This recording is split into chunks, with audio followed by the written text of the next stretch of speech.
ಆಟದ ಮೇಳ ಆತ್ಮಕಥನ ಲೋಕಾರ್ಪಣೆ ನುಡಿಸಿರಿ ವಿಶೇಷ ಕಾರ್ಯಕ್ರಮಕ್ಕೆ ಸ್ವಾಗತ. ನಾನು ನವೀನಾ ಶೆಟ್.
ಹೊನ್ನಾವರದ ಎಸ್ಟಿಎಂ ಕಾಲೇಜಿನಲ್ಲಿ ಸಂತೆಗೊಳ್ಳಿ ನಾರಾಯಣ ಭಟ್ಟರ ಆತ್ಮಕಥನ ಆಟದ ಮೇಳ ಕೃತಿಯನ್ನು ಹಿರಿಯ ಪತ್ರಕರ್ತರು ಹಾಗೂ ನುಡಿಸಿರಿ ವಾಹಿನಿಯ ಗೌರವ ಸಲಹೆಗಾರರಾದ ಜಿಯು ಭಟ್ಟರು ಲೋಕಾರ್ಪಣೆಗೊಳಿಸಿದರು. ಹೊಸಪೇಟೆಯ ಯಾಜಿ ಪ್ರಕಾಶನ ಪ್ರಕಟಿಸಿದ ಆಟದ ಮೇಳ ಆತ್ಮಕಥನದ ವಿಶೇಷತೆ ಏನು, ಈ ಆತ್ಮಕಥನದ ಬಗ್ಗೆ ಸಾಹಿತ್ಯ ಪ್ರೇಮಿಗಳು ಏನಂದ್ರು ಅನ್ನೋದನ್ನು ನೋಡ್ಕೊಂಡು ಬರೋಣ ಬನ್ನಿ.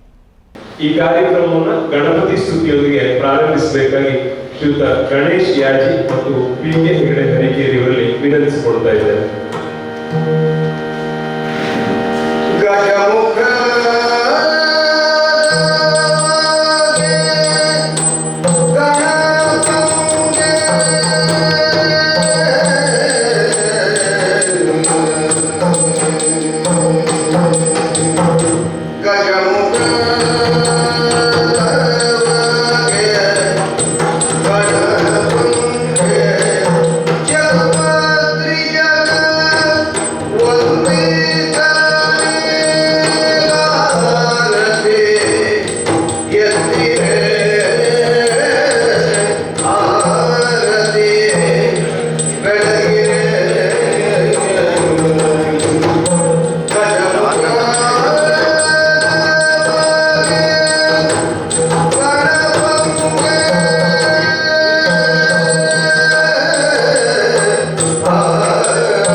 ಮುಸುಕಿದೆ ಮಬ್ಬಿನಲ್ಲಿ ಕೈ ಹಿಡಿದು ನಡೆಸೆಮ್ಮನು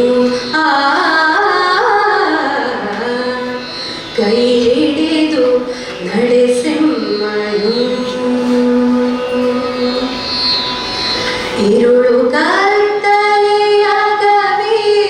മണിദൂര കനികരിಸಿ ഇരുളു കತ್ತಲೆಯಾಗವೇ ಮಣಿದೂರ ಕನಿಕರಿಸಿ ಕೈ ಹಿಡಿದು ನಡೆಸೆಮ್ಮನು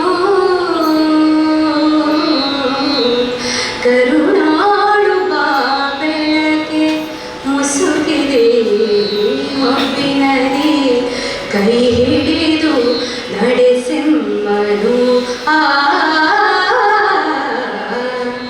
ಕೈ ಹಿಡಿದು ನಡೆಸೆಮ್ಮನು ಹೇಳಿ ನನ್ನಡಿಯಿಡಿಸು ಬಲು ದೂರ ನೋಟವನು ಕೇಳಿ ನೋಡದೆಯೇ ಸಾಕು ನನಗೊಂದು ಹೆಜ್ಜೆ ಹೇಳಿ ನನ್ನಡಿಯಿಡಿಸು ಬಲು ದೂರ ನೋಟವನು ಕೇಳಿ ನೋಡದೆ ಸಾಕು ನನಗೊಂದು ಹೆಜ್ಜೆ ಮುನ್ನ ಹಿಂತಿರದಾದೆ ನಿನ್ನ ಬೇಡದೆ ಹೋದೆ ಮುನ್ನ ಹಿಂತಿರದಾದೆ ನಿನ್ನ ಬೇಡದೆ ಹೋದೆ ಕೈ ಹಿಡಿದು ನಡೆಸೆಮ್ಮನು ಕರುಣಾಳು ಬಾ ಬೆಳಕೆ ಮುಸುಕಿದೆ ಮಬ್ಬಿನಲ್ಲಿ ಕೈ ಹಿಡಿದು ನಡೆಸೆಮ್ಮನು ಕೈ ಹಿಡಿದು ನಡೆಸೆಮ್ಮನು ಇಷ್ಟು ದಿನ ಸಲಹಿರುವೆ ಈ ಮೂರ್ಖರನು ನೀನು ಮುಂದೆಯೂ ಕೈ ಹಿಡಿದು ನಡೆಸದಿಹೆಯ ಇಷ್ಟು ದಿನ ಸಲಹಿರುವೆ ಈ ಮೂರ್ಖರನು ನೀನು ಮುಂದೆಯೂ ಕೈ ಹಿಡಿದು ನಡೆಸದಿಹೆಯ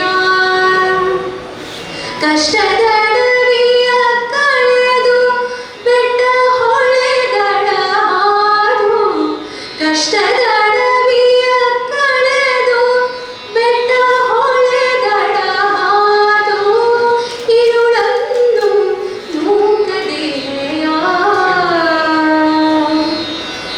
ಬೆಳಗಾಗ ಹೊಳೆಯದೆ ಹಿಂದೊಮ್ಮೆ ನಾನೊಲಿದು ಬೆಳಗಾಗ ಹೊಳೆಯದೆ ಹಿಂದೊಮ್ಮೆ ನಾನೊಲಿದು ಈ ನಡುವೆ ಕಳಸುಂದ ದಿವ್ಯ ಮುಖನಗೆಯ ಕರುಣಾಳು ಬಾ ಬೆಳಕೆ ಮುಸುಕಿದೆ ಮಬ್ಬಿನಲ್ಲಿ ಕೈ ಹಿಡಿದು ನಡೆಸೆಮ್ಮನು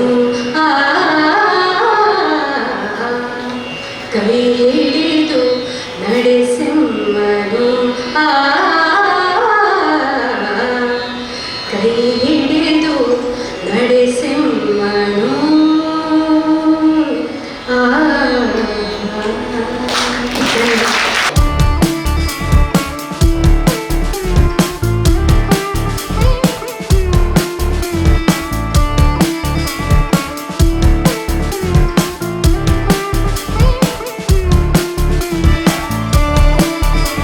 ಯಾಜಿ ಪ್ರಕಾಶನ ಹೊಸಪೇಟೆ ಇವುಗಳ ಸಹಯೋಗದಲ್ಲಿ ನಾವು ಸಂತೆಗುಳಿ ನಾರಾಯಣ ಭಟ್ರ ಆತ್ಮಕಥನ ಆಟದ ಮೇಳ ಈ ಕೃತಿ ಲೋಕಾರ್ಪಣೆ ಕಾರ್ಯಕ್ರಮದಲ್ಲಿ ನಾವೆಲ್ಲ ಇದ್ದೇವೆ. ಶ್ರೀಯುತ ಶಿವರಾಮ್ ಗಾಂವ್ಕರ್ ಕನಕನಹಳ್ಳಿಯವರನ್ನ ನಾನು ಎಲ್ಲರ ಪರವಾಗಿ ಹೃತ್ಪೂರ್ವಕವಾಗಿ ಸ್ವಾಗತಿಸ್ತಾ ಇದ್ದೇನೆ.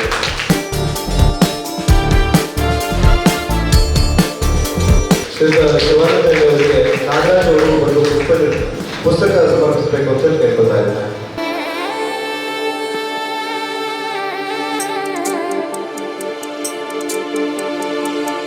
ಗೌರವಂತ ಜೀವನವರಿಗೆ ಸುಬ್ರಹ್ಮಣ್ಯ ಬಂದು ಪುಸ್ತಕ ನೀಡಬೇಕು ಅಂತ ಹೇಳಿ ಕೇಳ್ಕೊತಾ ಇದ್ದೀನಿ.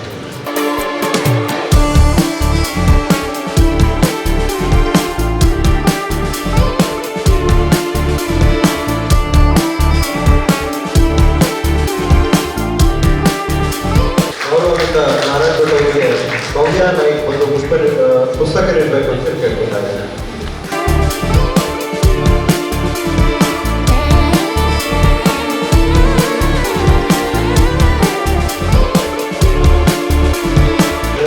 ಗುರುಭೇಟಿ ಮಾಡೋರಿಗೆ ಶಿಲ್ಪಾಂಚಿನ ಒಂದು ಪುಸ್ತಕ ನೀಡಬೇಕು ಅಂತ ಹೇಳಿ ಕೇಳ್ಕೊತಾ ಇದ್ದಾರೆ.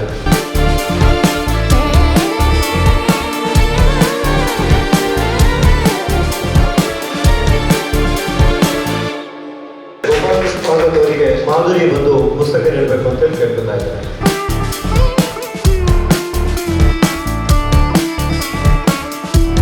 ಕವಿತಾಯಾಜಿ ಅವರಿಗೆ ಕಾವ್ಯ ನಾಯ್ಕ್ ಬಂದು ಪುಸ್ತಕ ಕಾಣಿಕೆ ನೀಡಬೇಕು ಅಂತ ಕೇಳ್ಕೊತಾ ಇದ್ದಾರೆ.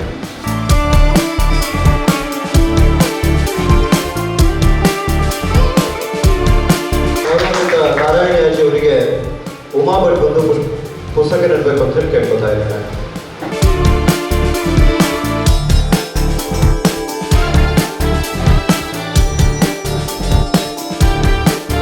ನಾಗರಾಜ ಅವರಿಗೆ ಸಹನಾ ನಾಯ್ಕ್ ಬಂದು ಪುಸ್ತಕ ನೀಡಬೇಕು ಅಂತ ಹೇಳಿ ಕೇಳ್ಕೊತಾ ಇದ್ದಾರೆ.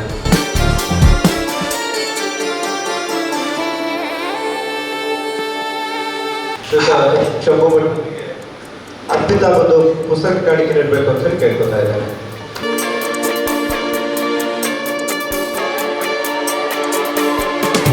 ಮುಂದಿನ ಕಾರ್ಯಕ್ರಮಕ್ಕೆ ಅನುವು ಮಾಡಿಕೊಡ್ತಾ ಇದ್ದಾರೆ ಶ್ರೀಯುತ ಜೀವ್ ಭಟ್ ಅವರಲ್ಲಿ ವಿನಂತಿ ಮಾಡ್ತಾ ಇದ್ದಾರೆ.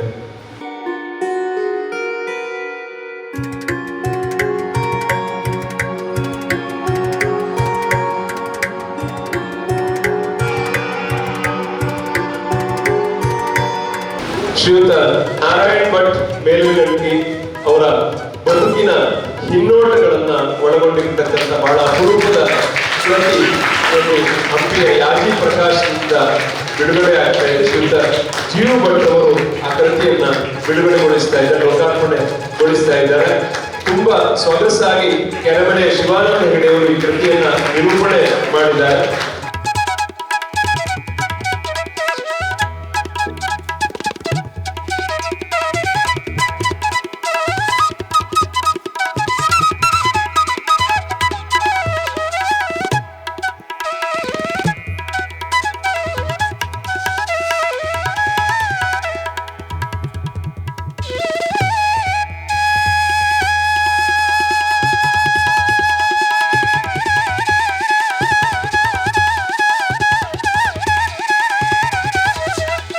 ಇಲ್ಲಿ ನಾವು ನೋಡ್ತಾ ಹೋದರೆ ಅವರ ಬಾಲ್ಯ, ಅವರು ವೈದಿಕ ವೃತ್ತಿಯನ್ನು ಕುಟುಂಬದ ಪರಂಪರೆಯ ಹಿನ್ನೆಲೆಯಲ್ಲಿ ಆಯ್ಕೆ ಮಾಡಿಕೊಂಡಿದ್ದು, ಆಮೇಲೆ ಯಾಕೋ ಅದರಲ್ಲಿ ಆತ್ಮಗೌರವ ನನಗೆ ಸಾಧ್ಯ ಇಲ್ಲ ಅನ್ನುವಂಥ ಸ್ವವಿಮರ್ಶೆಗೆ ಒಳಪಡ್ತಾ ಅದನ್ನು ಬಿಟ್ಟಿದ್ದು.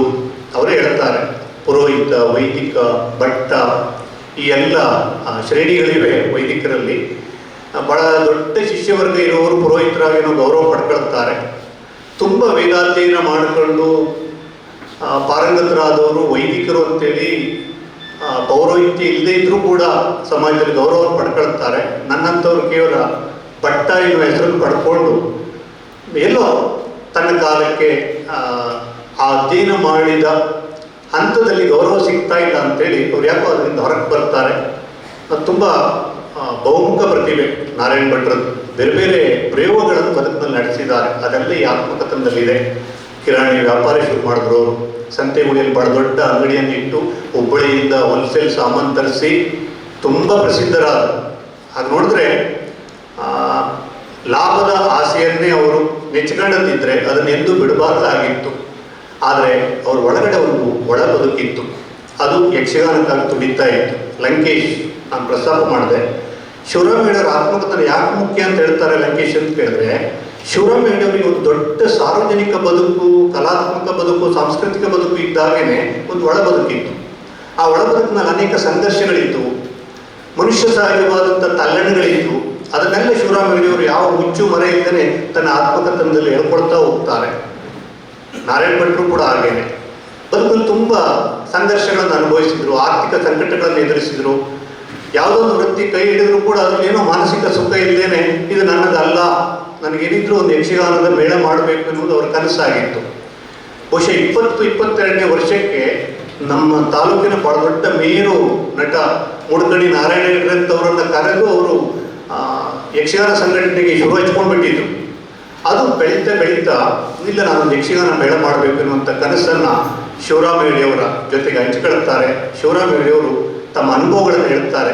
ಮಾಡಬೇಡ, ಆರ್ಥಿಕವಾಗಿ ನೀನು ಕೈ ಸುಟ್ಟುಕೊಳ್ತೀಯ, ಇದು ನಿನಗೆ ಲಾಭದಾಯಕ ಅಲ್ಲ. ಯಾಕಂದರೆ ಅವರಿಗೆ ಅನುಭವ ಇತ್ತು. ಶಿವರಾಮ ಹೆಗ್ಡೆಯವರು ಮೇಳ ಮಾಡಿ ಏನು ಸಂಕಟಗಳನ್ನು ಎದುರಿಸಬೇಕು ಅದನ್ನು ಎದುರಿಸಿದರು. ಯಾವಾಗ ಯಕ್ಷಗಾನದ ವೃತ್ತಿ ಮೇಳಗಳು ದಕ್ಷಿಣೋತ್ತರ ಕನ್ನಡದಲ್ಲಿ ಉಚ್ಛ್ರಾಯ ಸ್ಥಿತಿಯಲ್ಲಿ ಇದ್ದಂಥ ಕಾಲದಲ್ಲಿ, ಅಂಥ ಕಾಲದಲ್ಲಿ ಶಿವರಾಮ ಹೆಗ್ಡೆಯವರು ಹೇಳಿದ್ರು ಕೂಡ, ತಂದೆಯವರು ಹೇಳಿದ್ರು ಕೂಡ, ತನ್ನ ಒಳ ಬದುಕಿನ ದನಿಗೆ ಅವರು ಮಾತು ಕೊಟ್ಟರು, ಮೇಳವನ್ನು ಮಾಡ್ತೇನೆ, ನಿಮ್ಮ ಸಹಕಾರ ಬೇಕು. ಆವಾಗ ಶಿವರಾಮ ಹೆಗ್ಡೆಯವರು ಮಾತು ಕೊಡ್ತಾರೆ, ಎಂಥ ಕಠಿಣ ಪರಿಸ್ಥಿತಿಯಲ್ಲೂ ನಿನ್ನನ್ನು ಕೈ ಬಿಡೋದಿಲ್ಲ ಅಂತ. ಆ ಧೈರ್ಯದೊಂದಿಗೆ ಮೇಳ ಮಾಡ್ತಾರೆ. 2 ವರ್ಷದ ತಿರುಗಾಟದ ಅನುಭವಗಳನ್ನು ಹೇಳ್ಕೊಂಡಿದ್ದಾರೆ. ಬೇರೆ ಬೇರೆ ಅನುಭವಗಳು, ಬಹಳ ಅಪರೂಪದ ಅನುಭವಗಳು. ಸಂಘಟನೆ ಯಾಕೆ ವಿಫಲ ಆಗ್ತಾ ಇದೆ, ಇದು ಬಹಳ ಅದ್ಭುತವಾದಂಥ ಇನ್ಸೈಟ್ ಇರುವ ಮುನ್ನುಡಿಯನ್ನು ಗೋಪಾಲಕೃಷ್ಣ ಭಾಗವತರು ಬರೆದಿದ್ದಾರೆ. ಯಾಕೆ ಉತ್ತರ ಕನ್ನಡದಲ್ಲಿ ಸಂಘಟನೆಗಳು ವಿಫಲ ಆಗ್ತಾ ಇವೆ? ಇಷ್ಟೆಲ್ಲ ಕಲಾವಿದರಿದ್ದಾರೆ. 10,000 ಮೇಳವನ್ನು ಒಂದು ತಾಲೂಕಿನ ಒಳಗಡೆ ಕಟ್ಟಿ ಬೆಳೆಸಬಲ್ಲಷ್ಟು ಕಲಾವಿದರಿದ್ದಾರೆ. ಕರ್ಕಿ ಕುಟುಂಬ ಇದೆ, ಕೊಂಡದಕುಳಿ ಕುಟುಂಬ ಇದೆ, ಕೆರಮನೆ ಕುಟುಂಬ ಇದೆ, ಚಿಟ್ಟಾಣಿ ಕುಟುಂಬ ಇದೆ, ಬೇರೆ ಬೇರೆ ಮಾವಿನಕುರುವ ಮೇಳ ಇತ್ತು, ಬೇರೆ ಬೇರೆ ವ್ಯಕ್ತಿಗಳಿದ್ದು. ಗುಂಡ್ವಾಳ ಅಂತೂ ಜಾಗತಿಕ ರಂಗಭೂಮಿಯಲ್ಲೇ ಒಂದು ವಿಶಿಷ್ಟವಾದಂಥ ಒಂದು ಯಕ್ಷಗಾನ ಕೇಂದ್ರವಾಗಿ ಲಾಗಾಯತದಿಂದಲೂ ಇದೆ. ಸೇವೆ ಆಟಗಳು ಈಗಲೂ ನಡೀತಾ ಇದೆ. ಆದಾಗ್ಯೂ ಕೂಡ ಯಾಕೆ ಇಲ್ಲಿ ಸಂಘಟನೆ ಯಶಸ್ವಿ ಆಗ್ತಾ ಇಲ್ಲ? 1-2 ವರ್ಷದಲ್ಲಿ ನಾವು ವಿಫಲರಾಗ್ತೇವೆ. ಇಲ್ಲಿ ಎಲ್ಲ ಕಲಾವಿದರು ಬೇರೆ ಜಿಲ್ಲೆಯ ಮೇಳಗಳಿಗೆ ಹೋಗಿ ಅಲ್ಲಿ ಅವರ ಆರ್ಥಿಕ ಅನುಕೂಲಕ್ಕೆ, ನಮ್ಮ ಶಿಕ್ಷಣ ವ್ಯವಸ್ಥೆನೂ ಹಾಗೆ, ಬಹುಶಃ ಎಲ್ಲ ಸಂಘಟನೆ, ಶಿಕ್ಷಣ, ಆರೋಗ್ಯ ಇವೆಲ್ಲ ಉತ್ತರ ಕನ್ನಡಕ್ಕೆ ಏನೋ ಒಂದು ಶಾಪವಾಗಿದೆ ಅಂತ ಅಂದ್ಕೊಳ್ತೇವೆ ನಾವು. ಜೀವಭಟ್ರಂಥವರು ವೈದ್ಯಕೀಯ ಇಲ್ಲಿ ಮಲ್ಟಿ ಸ್ಪೆಷಾಲಿಟಿ ಆಸ್ಪತ್ರೆ ಯಾಕೆ ಇವತ್ತು ಪ್ರಾಕ್ಟಿಕಲ್ ಆಗಿ ಕಷ್ಟ ಅನ್ನೋದನ್ನು ಆಧಾರ ಸಹಿತ ವಿವರಿಸುತ್ತಾರೆ. ಹಾಗೆಯೇ ನಾರಾಯಣ ಭಟ್ರು ಈ ಎಲ್ಲ ವಾಸ್ತವ ಗೊತ್ತಿದ್ದು ಕೂಡ ತನ್ನ ಒಳ ಬದುಕಿಗೆ, ತನ್ನ ಆತ್ಮದ ದನಿಗೆ ಕಿವಿಗೊಟ್ಟು ಮೇಳ ಮಾಡ್ತಾರೆ. ಭಾಳ 2 ವರ್ಷ ತಿರುಗಾಟ ಮಾಡ್ತಾರೆ, ವಿಫಲ ಆಗ್ತದೆ. ತುಂಬ ಸಾಲ ಆಗದೆ ಪ್ರಶಾಂತದಲ್ಲಿ ಪ್ರಸ್ತಾಪ ಮಾಡಿದ್ರು. ಮನೆಯ ಹೆಂಡತಿ, ಸೊಸೆ, ಕುಟುಂಬದ ಬಂಗಾರವನ್ನೆಲ್ಲ ಒತ್ತೆ ಇಡ್ತಾರೆ. ಯಾರ್ಯಾರಿಗೂ ಉದುರಿ ತಗೊಂಡು ಯಾರ ಹತ್ರ ತಮ್ಮ ಪರಿಚಯಸ್ಥರ ಹತ್ರ ಹಣ ತೆಕ್ಕೊಂಡ್ಬಂದ್ಕೊಂಡು ಕಲಾವಿದರಿಗೆ ಬಾಕಿ ಉಳಿಸ್ಕೊಳ್ಳೋದಿಲ್ಲ. ಕಲಾವಿದರು ಕೊಟ್ಟ ಸಹಕಾರ ನೆನೆಸ್ತಾರೆ. ಇದರಲ್ಲಿ ಆಟದ ಮೇಳ ಅನ್ನುವ ಹೆಸರನ್ನು ಯಾಕೆ ಇಟ್ಟಿದ್ದಾರೆ ಅಂತ ಹೇಳಿದ್ರೆ, ಅವರ ಬೇರೆ ಬೇರೆ ಹವ್ಯಾಸಗಳು, ವೈದಿಕ ವೃತ್ತಿ, ಕೃಷಿ ವೃತ್ತಿ, ಆಮೇಲೆ ವ್ಯಾಪಾರ ವೃತ್ತಿ ಇವೆಲ್ಲವುಗಳ ಪ್ರಸ್ತಾಪ ಇದೆ. ಆದರೆ ಹೆಚ್ಚು ಅವರ ಜೀವ ಇರೋರು, ಅವರ ಆತ್ಮ ಮಿಡಿತಾ ಇರೋದು ಯಕ್ಷಗಾನದ ಬಗ್ಗೆ. ಮೇಳ ಲಾಸ್ ಆಗಿ 2 ವರ್ಷಕ್ಕೆ ಮೇಳವನ್ನು ಕೈ ಬಿಡಬೇಕಾದ ಪ್ರಸಂಗ ಬಂದರೂ ಕೂಡ ಮತ್ತೆ ಸುತ್ತಿ ಬಳಸಿ ಯಕ್ಷಗಾನದ ನಂಟು ಮುಂದುವರಿತಾ ಹೋಗ್ತದೆ. ಎಲ್ಲೋ ಕೊಳಗೆ ಬೀಸೋ ಅಥವಾ ರಾಮಚಂದ್ರ ಹೆಗಡೆ ಪುರ್ಲೆ ಮನೆ ಅಂತವರು ಇನ್ಯಾರೋ ಅವರನ್ನು ನೀವು ಮ್ಯಾನೇಜರ್ ಆಗಿ ಬರಬೇಕು, ನಮ್ಮ ಮೇಳಕ್ಕೆ ವ್ಯವಸ್ಥಾಪಕರಾಗಿ ಬರಬೇಕು ಅಂತ ಹೇಳಿದಾಗ ಮತ್ತೆ ಹೋಗ್ತಾರೆ. ಕೊನೆಗೆ ಶಂಭು ಹೆಗಡೆಯವರು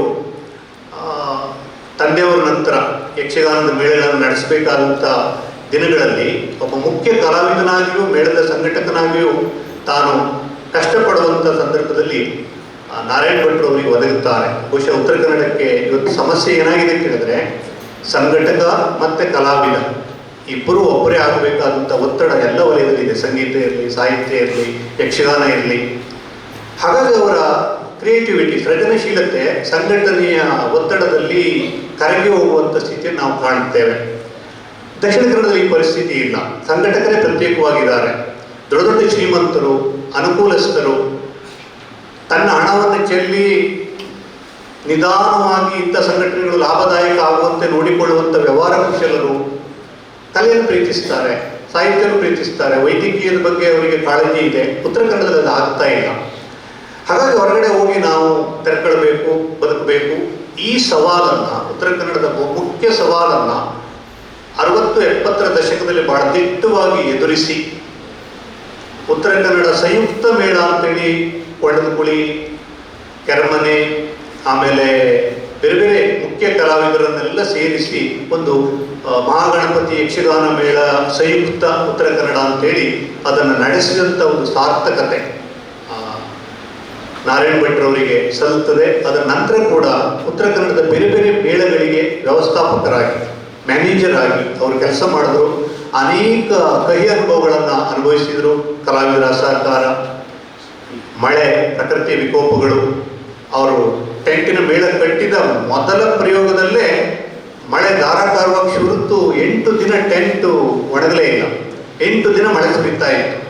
ಹೇಗಾಗಬೇಕು ಅದನ್ನು ಪ್ರಥಮ ಚುಂಬನಂ ದಂತಭಗ್ನಂ ಎನ್ನುವ ವಿಭಾಗದಲ್ಲಿ ಅವರು ಹೇಳ್ತಾ ಹೋಗ್ತಾರೆ. ಬಹಳ ಚೆನ್ನಾಗಿದೆ ಅದು.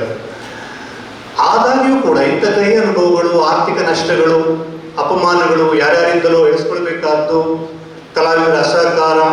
ಇವತ್ತು ಯಕ್ಷಗಾನ 9 ಗಂಟೆಗೆ ಇದೆ ಅಂತಂದ್ರೆ 8 ಗಂಟೆಗೆ ಯಾವುದೋ ಕಲಾವಿದ ನಾಪತ್ತೆ ಆಗಿಬಿಡ್ತಾನೆ.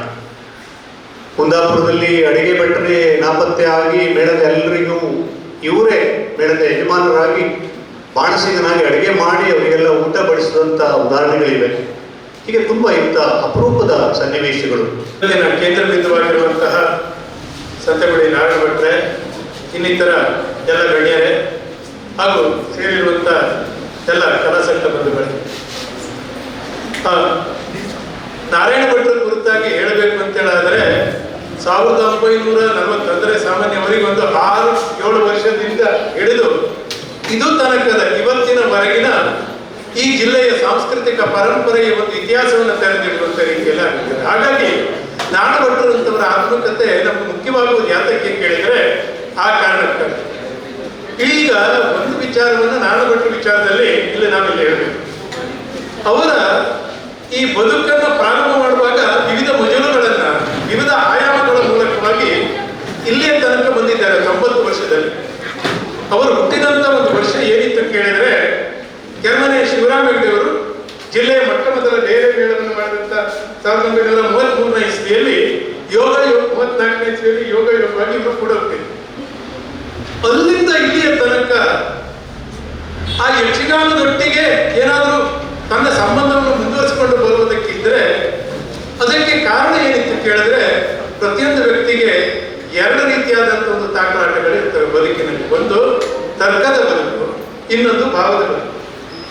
ತರ್ಕದ ಬದುಕು ಲೆಕ್ಕಾಚಾರದಲ್ಲಿರ್ತದೆ, ಲಾಭ ನಷ್ಟಗಳಲ್ಲಿರ್ತವೆ. ಉದ್ಯಮಶೀಲತ್ವ ಅಂದ್ರೆ ಅದು. ನಾನು ಬಿಟ್ಟು ತರ್ಕದ ಬದುಕಿಗೆ ಹೋದ್ರು, ಯಶಸ್ವಿ ಆದ್ರು. ಆದರೆ ಭಾವದ ಬದುಕು ಅವರನ್ನು ಸೆಳೀತಾ ಇತ್ತು.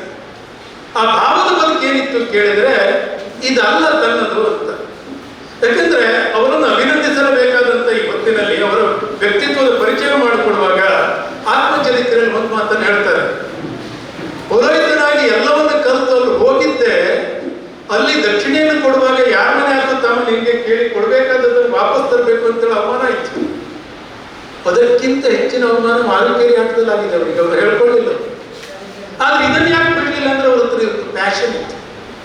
ಯಕ್ಷಗಾನದ ಒಂದು ಕಲೆ ಕುರಿತಾದಂಥದ್ದು ಪ್ಯಾಷನ್ ಇತ್ತು. ಈ ಅಂತರಂಗ ಅರಿಯಬೇಕಾದ್ರೆ ಅದು ಅವರಿಗೆ ಸಂಸ್ಕೃತದ ಕುರಿತಾದಂಥ, ವೇದದ ಕುರಿತಾದಂಥ ಗೌರವ ಇತ್ತು ಖಂಡಿತ. ಆದರೆ ಆ ಕಾಲದ ಸಾಮಾಜಿಕರು ವೈದಿಕರನ್ನು ನೋಡುವ ರೀತಿಯಲ್ಲಿ ಒಂದು ರೀತಿಯಲ್ಲಿ ಆಗ ಎಲ್ಲ ಸಾಮಾನ್ಯವಾಗಿ ಒಂದು 40 ವರ್ಷದವರೆಗೂ ಹಾಗೆ ಇತ್ತು. ನಾವು ಕೂಡ ಅದೇ ರೀತಿಯಾದಂಥ ಅನೇಕ ಅನುಭವವನ್ನ ಪೌರೋಹಿತ್ಯವನ್ನು ಮಾಡುವಾಗ ಅನುಭವಿಸಿದ್ದೇವೆ. ಇವತ್ತೇನು ಬರದೇ ಇದ್ರು ದೊಡ್ಡ ವಿದ್ವಾಂಸ ಅಂತ ಕರೆಸ್ಕೊಳ್ತಾ ಇರ್ತೇವೆ ಬೇರೆ. ಆದ್ರೆ ಆ ರೀತಿಯಲ್ಲಿ ಇರುವಾಗ ಅಲ್ಲಿ ಬದುಕಿನಲ್ಲಿರುವಂತ ಮಾಡಿದ್ದನ್ನು ಜಯಿಸಿಕೊಳ್ಳಬಹುದಾಗಿದ್ರು ಅವರಿಗೆ ಅದಾಗಲಿಲ್ಲ. ಕಾರಣ ಏನು ಕೇಳಿದ್ರೆ, ಯಾತಾಯಾಮರಾಗಬೇಕು, ಆಗಬಾರದು. ಯಾತಾಯಾಮ ಅಂದ್ರೆ ಮಂತ್ರದ ಅರ್ಥ, ಛಂದಸ್ಸು, ಅದರ ರುಚಿ, ಅದನ್ನು ವಿನಿಯೋಗಿಸುವಂತ ವಿಧಾನ, ಸ್ವರ, ಇವಿಷ್ಟನ್ನು ಚೆನ್ನಾಗಿ ತಿಳಿಯದೇ ಇದ್ದವ ಏನಾದರೂ ಹೇಳಿದ್ರೆ ಅವನಿಗೂ ಅರ್ಥ ಆಗುದಿಲ್ಲ, ಮತ್ತೊಬ್ಬರಿಗೂ ಅರ್ಥ ಆಗುದಿಲ್ಲ. ಯಾವ ಸಮಾಜ ಅದನ್ನು ಅರ್ಥ ಮಾಡಿಕೊಳ್ಳಿಲ್ವೋ ಆ ಸಮಾಜಕ್ಕೆ ಇದು ಬೇಡ ಅಂತ ತಿಳ್ಕೊಂಡು ವಾಪಸ್ ಬಂದರು. ವ್ಯವಹಾರದ ಲೆಕ್ಕಾಚಾರದ ಬದುಕಿನಲ್ಲಿ ಅಂಗಡಿಯನ್ನ ಯಶಸ್ಸನ್ನು ಗಳಿಸ್ತಾರೆ. ಆ ಯಶಸ್ಸನ್ನ ಗಳಿಸಿರುವಂತ ಹೊತ್ತಿನಲ್ಲಿಯೇ ಅವರನ್ನು ಸೆಳೆಯುವುದಲ್ಲಿ ವೇದ ವಾಂಗ್ಮಯಕ್ಕಿಂತಲೂ ಅದನ್ನು ತಲುಪಿಸಲಿಕ್ಕೆ ಪುರಾಣಗಳು ಹೇಗೆ ಸಮರ್ಥವಾಯಿತು, ಇವರ ಮನಸ್ಸಿನಲ್ಲಿ ರಾಮಾಯಣ ಮಹಾಭಾರತಗಳ ಬೀಜವನ್ನು ಬಿತ್ತಿದ್ದು ಯಾರು? ಇವರ ತಂದೆಯವರ ಮೂಲಕವಾಗಿ, ಕೆರಮನೆ ಮೇಳದ ಮೂಲಕವಾಗಿ ಒಂದು ಪರಂಪರೆ. ಹಾಗಾಗಿ ಕೇಳಿದ್ರೆ ಅದು ಅವರ ಒಳಗಡೆ ಇರುವಂತ ಒಂದು ತುಳಿತ, ಆ ಆಕರ್ಷಣೆ ಒಳಗಡೆ ಬಂತು ಅಂತ. ಹಾಗಾಗಿ ಅವರು ಇಲ್ಲಿ ಬಿಟ್ಕೊಂಡು ಅದು ಬಂದರು ನೋಡಿ. ಒಂದು ಆದ್ಯಸ್ಥರಾಗಿ ಅವರು ಯಕ್ಷಗಾನದ ಪ್ರಪಂಚಕ್ಕೆ ಬಂದರು. ಕೆರಮನೆ ಶಿವರಾಮ ಹೆಗ್ಡೆಯವರಿಗೆ ಇವತ್ತಿಗೆ ನಾವೆಲ್ಲ ಗೌರವಿಸುವಂಥದ್ದು ಯಕ್ಷಗಾನದ ನಿಜವಾದ ಒಂದು ಗೌರವ ಅಥವಾ ಯಕ್ಷಗಾನದ ಒಂದು ಶಕಪುರುಷ ಅಂತ ಹೇಳಿದ್ರೆ ಶಿವರಾಮ ಹೆಗ್ಡೆಯವರು ಅಂತ ಹೇಳ್ತಾರೆ. ಅವರು ಸಾಮಾನ್ಯವಾಗಿ ಎಲ್ಲವರಿಗೂ ಕೂಡ ಅವರು ಏಕವಚನದಲ್ಲಿ ಹೇಳುವುದಿಲ್ಲ, ಆದರೂ ಹೇಳುವಂತ ಆತ್ಮೀಯರೆಲ್ಲ ಹೇಳುವಂಥದ್ದಿದ್ರೆ ನಾನು ನೋಡಿದಂಥ ರೀತಿಯಲ್ಲಿ ಶಿವರಾಮ ಹೆಗ್ಡೆಯವರು ಯಾವತ್ತಿಗೂ ನಾನು ಭಟ್ರೆ ಅಂತೇಳಿ ಕರೀತೀನಿ. ಅಂದ್ರೆ ಶಿವರಾಮ ಹೆಗ್ಡೆಯವರಿಂದಲೂ ಕೂಡ ನಾನು ಭಟ್ರೆ ಅಂತೇಳಿ ಗೌರವಿಸುವಂತಹ ವ್ಯಕ್ತಿ ಆಗ ಆಢ್ಯಸ್ಥರಾಗಿ ಯಕ್ಷಗಾನದ ಪುನಃಸಂಘಟನೆಗೆ ಬಂದದ್ದು. ಒಳಗೆ ಬೀಸಿನ ಮೇಳ ಯಾರು ಇಲ್ಲದೆ ಇದ್ದಲ್ಲಿ ಇವರು ಅದನ್ನು ಯಶಸ್ವಿಯಾಗಿ ಮಾಡಿಕೊಂಡಿರುವುದು. ಆಮೇಲೆ ಈ ಸಂಯುಕ್ತ ಮೇಳ ಗಜಮೇಳ ಮಾಡಿಕೊಂಡಿರುವಂತಹ ಒಂದು ಘಟನೆ ಅಲ್ಲಿ ಬಂದುಕೊಂಡು ತೊಡಗಿಕೊಂಡು ಇಲ್ಲಿ ನಾನು ಅವರನ್ನ ಅಭಿನಂದಿಸಬೇಕು. ಅವರು ಎಷ್ಟೋ ಸಂದರ್ಭದಲ್ಲಿ ಅವರ ಅರ್ಥಗಾರಿಕೆಯಲ್ಲಿ ಕುಳಿತಾಗ ಅವರ ಅರ್ಥದಲ್ಲಿಯೂ ಕೂಡ ಅಷ್ಟೇ ಸಂಕೋಚ ಇದೆ, ಭಾವವಿದೆ, ತರ್ಕವಿಲ್ಲ. ಅರ್ಥಗಾರಿಕೆಯಲ್ಲಿ ಯಾಕೆ ತರ್ಕವಿಲ್ಲ ಅಂತ ಹೇಳಿದ್ರೆ ಇನ್ನೊಬ್ಬರ ಮನಸ್ಸನ್ನು ನೋಯಿಸಬಾರದು ಅಂತ. ಹೆಚ್ಚಿಗೆ ಏನಾದ್ರೂ ಹೇಳಿದ್ರೆ ಅವ್ರ ಅರ್ಥದಲ್ಲಿ ಏನ್ ಮಾಡ್ತಾರೆ ಕೇಳಿದ್ರೆ ನನಗೆಲ್ಲ ಗೊತ್ತುಂಟು, ನಿನ್ನನ್ನು ಮಾಡಬೇಕಿದ್ದೆ ಇವತ್ತಲ್ಲ, ಇಷ್ಟ ಅವರ ಅರ್ಥದಲ್ಲಿ ಹೇಳುವಾಗ ನನಗೆ ಉತ್ತರ ಗೊತ್ತುಂಟು ಅಂತ ಹೇಳಿ ಗೊತ್ತಿಲ್ಲದೆ ಇರುವುದಲ್ಲ, ಒಂದು ಹೊಳವನ್ನು ಕೊಡ್ತಾರೆ ಈ ಕಾರಣಕ್ಕೆ. ಆದ್ರೆ ಇವತ್ತಲ್ಲ, ಇದಲ್ಲ ವೇದಿಕೆ, ನೀವು ಮತ್ತೊಂದ್ಸರಿ ಹೇಳ್ತೇನೆ, ವೇದಿಕೆ ಇಳಿದು ಮುಗಿಸ್ಬಿಡ್ತಾರೆ. ಆ ವಿಚಾರದಲ್ಲಿ ಮತ್ತೆ ಮಾತನಾಡುವುದಿಲ್ಲ. ಆ ಸಂಕೋಚ ಇದೆಯಲ್ಲ ಇಡೀ ಆತ್ಮಚರಿತ್ರೆಯಲ್ಲಿ ಕಾಣಿಸುವುದೇ. ಇಲ್ಲದೇ ಇದ್ರೆ ಇವತ್ತು ಮಾರುಕೇರಿ ಆಟದ ವಿಚಾರದಲ್ಲಿ ಇಲ್ಲಿ ಬರೆದದ್ದಕ್ಕಿಂತ ಬೇರೆ ಬೇರೆ ಕಲಾವಿದರು ಹೇಳಿದ್ದು ಜಾಸ್ತಿ ಇದೆ. ಅಲ್ಲಿ ಏನೇನಾಯ್ತು, ಇವರಂತಹ ಎತ್ತರದ ವ್ಯಕ್ತಿ ಯಾರ್ಯಾರ ಹತ್ರ ಒಂದು ವೇಷ ಅಂತೇಳಿ ಕುಳಿತುಕೊಂಡು ಮಾಡಬೇಕಾದಂತ ಅಂಗಲಾಚಬೇಕಾದಂತ ಪರಿಸ್ಥಿತಿ ಬಂದಿತ್ತು. ಇವೆಲ್ಲವೂ ಕೂಡ ಒಂದು ಹಂತದಲ್ಲಿ ಕೊಟ್ಟಿದ್ದಾರೆ.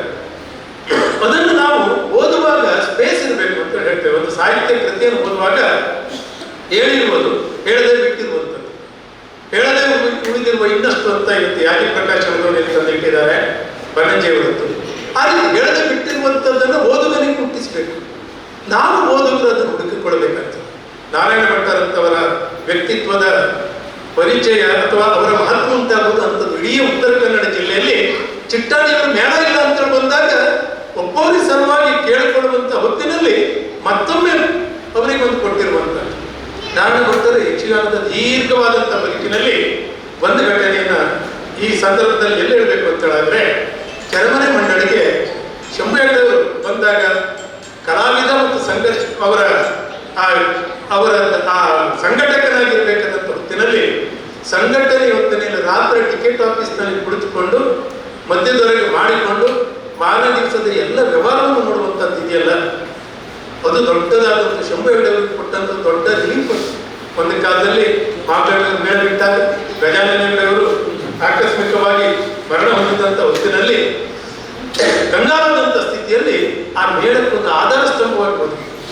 ಯಾವ ಸಂದರ್ಭದಲ್ಲಿಯೂ ಕೂಡ ಅವರು ಅದನ್ನು ಬಿಟ್ಟಿಲ್ಲ. ಹಾಗಾಗಿ ನಾರಾಯಣ ಭಟ್ಟರ ದೀರ್ಘವಾದಂಥ ಪರಂಪರೆ ಅಂತೇಳಿ ಹೇಳಿದ್ರೆ ಅದು ಕೆರಮನೆ ಮೇಳದ ಮತ್ತೊಂದು ಇತಿಹಾಸ, ಒಂದು ಉತ್ತರ ಕನ್ನಡ ಜಿಲ್ಲೆಯ ಮತ್ತೊಂದು ಇತಿಹಾಸ, ಒಂದು ಯಕ್ಷಗಾನದ ಕಲಾ ವಲಯದಲ್ಲಿ ಅದೊಂದು ತಾಳಮದ್ದಲೆ. ಇಲ್ಲದೇ ಇದ್ರೆ ಇವತ್ತಿಗೆ ನಮಗೆ ತಿಮ್ಮಣ್ಣ ಹೆಗ್ಡೆಯವರು, ಅಣಿತ ತಿಮ್ಮಣ್ಣ ಹೆಗ್ಡೆಯವರ ವೇಷವನ್ನು ನೋಡಿದವರು ಯಾರಾದರೂ ಇದ್ದಾರೆ?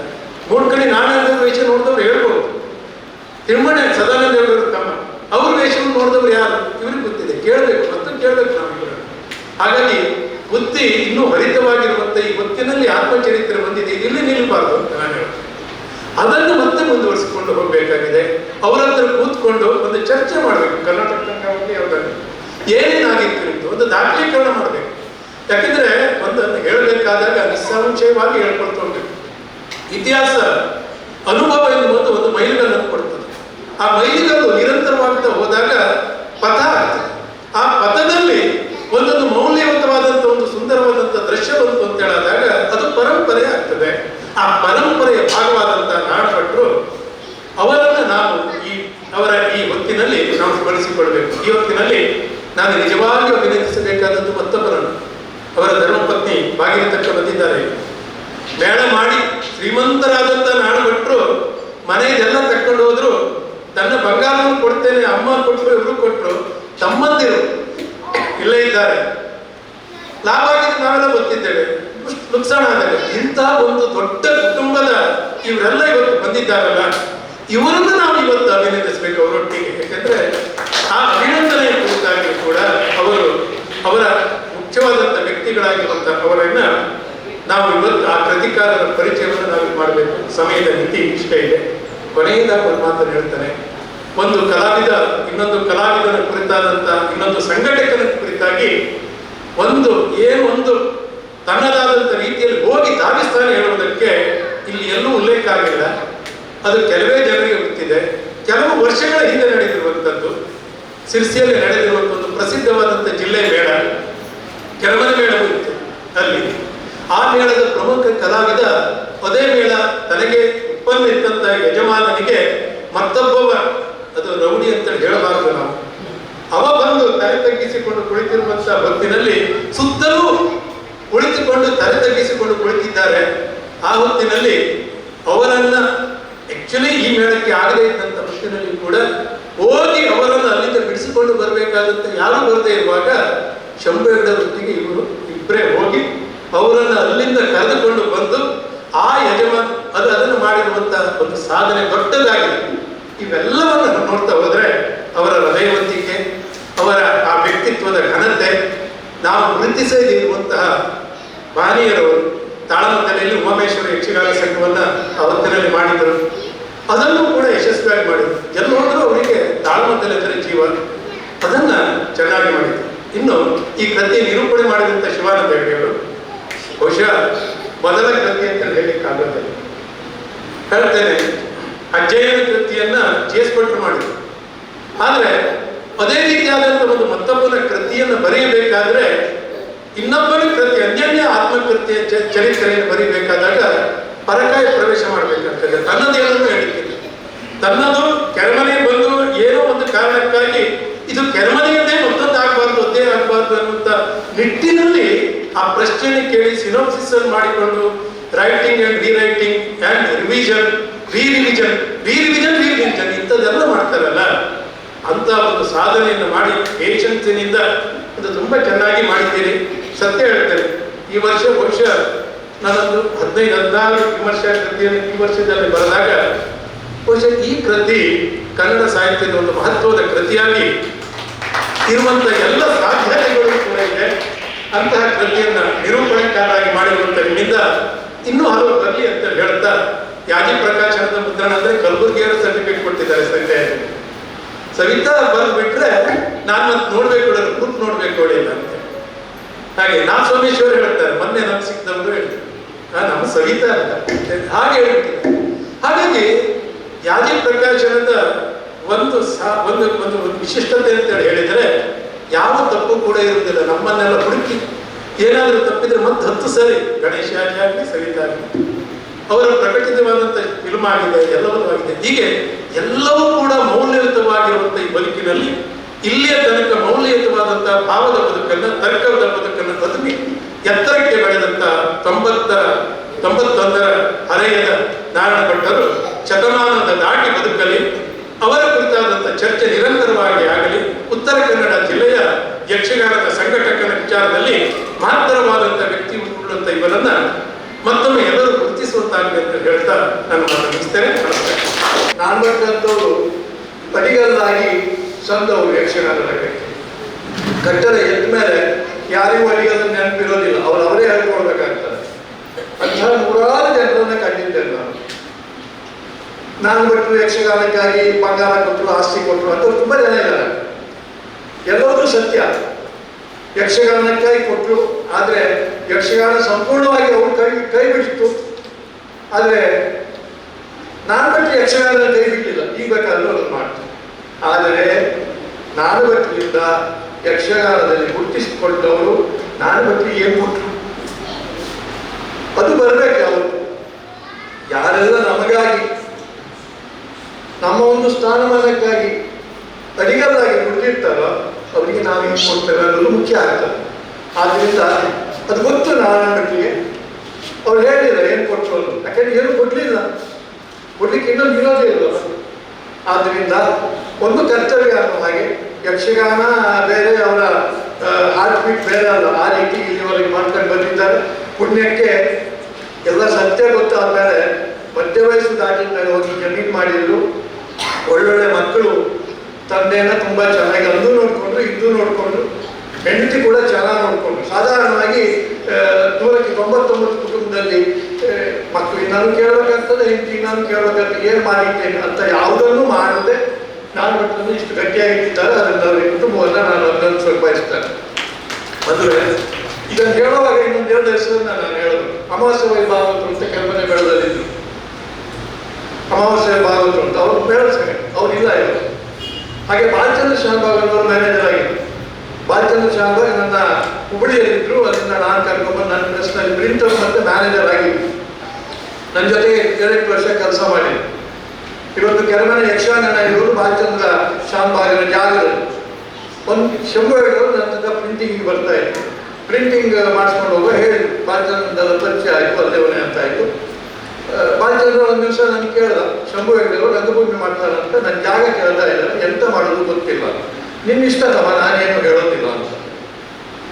ಹಾಗೆ ನನ್ನನ್ನು ಆಚರಣೆ ಹೇಳೋದು ಮ್ಯಾನೇಜರ್ ಮಾಡ್ತಾರಂತೆ, ಅದು ಗೊತ್ತಿಲ್ಲ ತಮ್ಮ, ನಿನ್ನ ಇಷ್ಟ ಅಂತೆ. ನಾನು ಬೇರೆಯವ್ರು ನೋಡ್ಕೊಂಡು ಒಂದು ಮಾತು ಹೇಳಿದ, ನೀವು ಕೊಟ್ಟು ಸಂಬಳ ಕಡಿಮೆ ಆಗ್ತಾರೆ, ಒಂದು 3 ಜನ ಹೆಣ್ಮಕ್ಳಿದ್ದಾರೆ, ನಾನು ಬಿಡುಗಡೆ ಮಾಡಬೇಕು. ಬಾಲಚಂದ್ರ ಶಾನ್ಭಾಗಿನ ಜಾಗ ಬಂದು ಇವತ್ತು ಯಕ್ಷಗಾನ ನಿಂತಿರೋದು ಬಾಲಚಂದ್ರ ಶಾನ್ಭಾಗಿಲು. ಅವಾಗ ಇಷ್ಟೇ ಸಣ್ಣ ಇದ್ದ ಅವ್ರ ಮಕ್ಕಳದೆಲ್ಲ ಮದುವೆ ಆಗಿದೆ.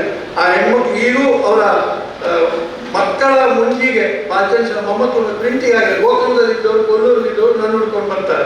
ನನ್ನ ಅಪ್ಪ ಕೆಲಸ ಮಾಡಿದ ಪ್ರೆಸ್ಸು ಅನ್ನುವಂಥ ಒಂದು ಭಾವನೆ ಇತ್ತ. ಬಾಲಚಂದ್ರ ಶಾನ್ಭಾಗ್ ಕೆರಮನೆ ಮೇಳ ಕಾರಣಾಂತರಗಳಿಂದ ನಿಂತೋಯ್ತು. ಬಾಲಚಂದ್ರ ಶಾನ್ಭಾಗ್ ಅಡಿಗೆಗೆ ಹೋಗ್ಬೇಕಾಯ್ತು. ಮದುವೆ ಸಮಾರಂಭ ಅಡಿಗೆಗೆ ಹೋಗಿ ತನ್ನ ಜೀವನ ನಡೆಸಬೇಕಾದಂಥ ಪರಿಸ್ಥಿತಿ ಬಂತು. ಎಷ್ಟೇ ಹೇಳಿದ್ರೆ ಮಾಗೋಡ್ ರಾಮಗಿಡ ಇವರೆಲ್ಲ ಇದ್ರು.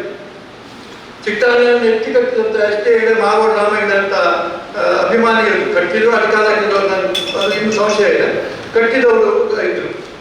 ಕೊನೆಗೆ ಅವರಿಗೆ ಯಾರು ಕೈ ಬಿಟ್ಟರು, ಎಲ್ಲರೂ ಅವರನ್ನ ಕೈ ಬಿಟ್ಟರು, ಬಳಸ್ಕೊಂಡ್ರು, ಕೈ ಬಿಟ್ಟರು. ಹಾಗೆ ತುಂಬಾ ಜನ ನಮಗೆ ಕಾಣಲು ಸಿಗ್ತಾರೆ. ಅವಾಗ ಶ್ರೀಧರಂದೆ ಅವರು ಯಜಮಾನರಾಗಿದ್ದರು. ನಾನು ಕೂಡ ಒಬ್ಬ ಇದ್ದೆ. ನಾನು ಚಿಟ್ಟಾಣಿ ಸಂಘ ಒಂದು ಪಾರ್ಕ್ ಮಾಡಿಕೊಟ್ಟು ರಂಗೇವ್ರ ಸಂಘ ಒಂದು ಪಾರ್ಕ್ ಮಾಡಿದೆ. ನಾನು ಜಾಮೀನು ಹಾಕಿದ್ದೆ.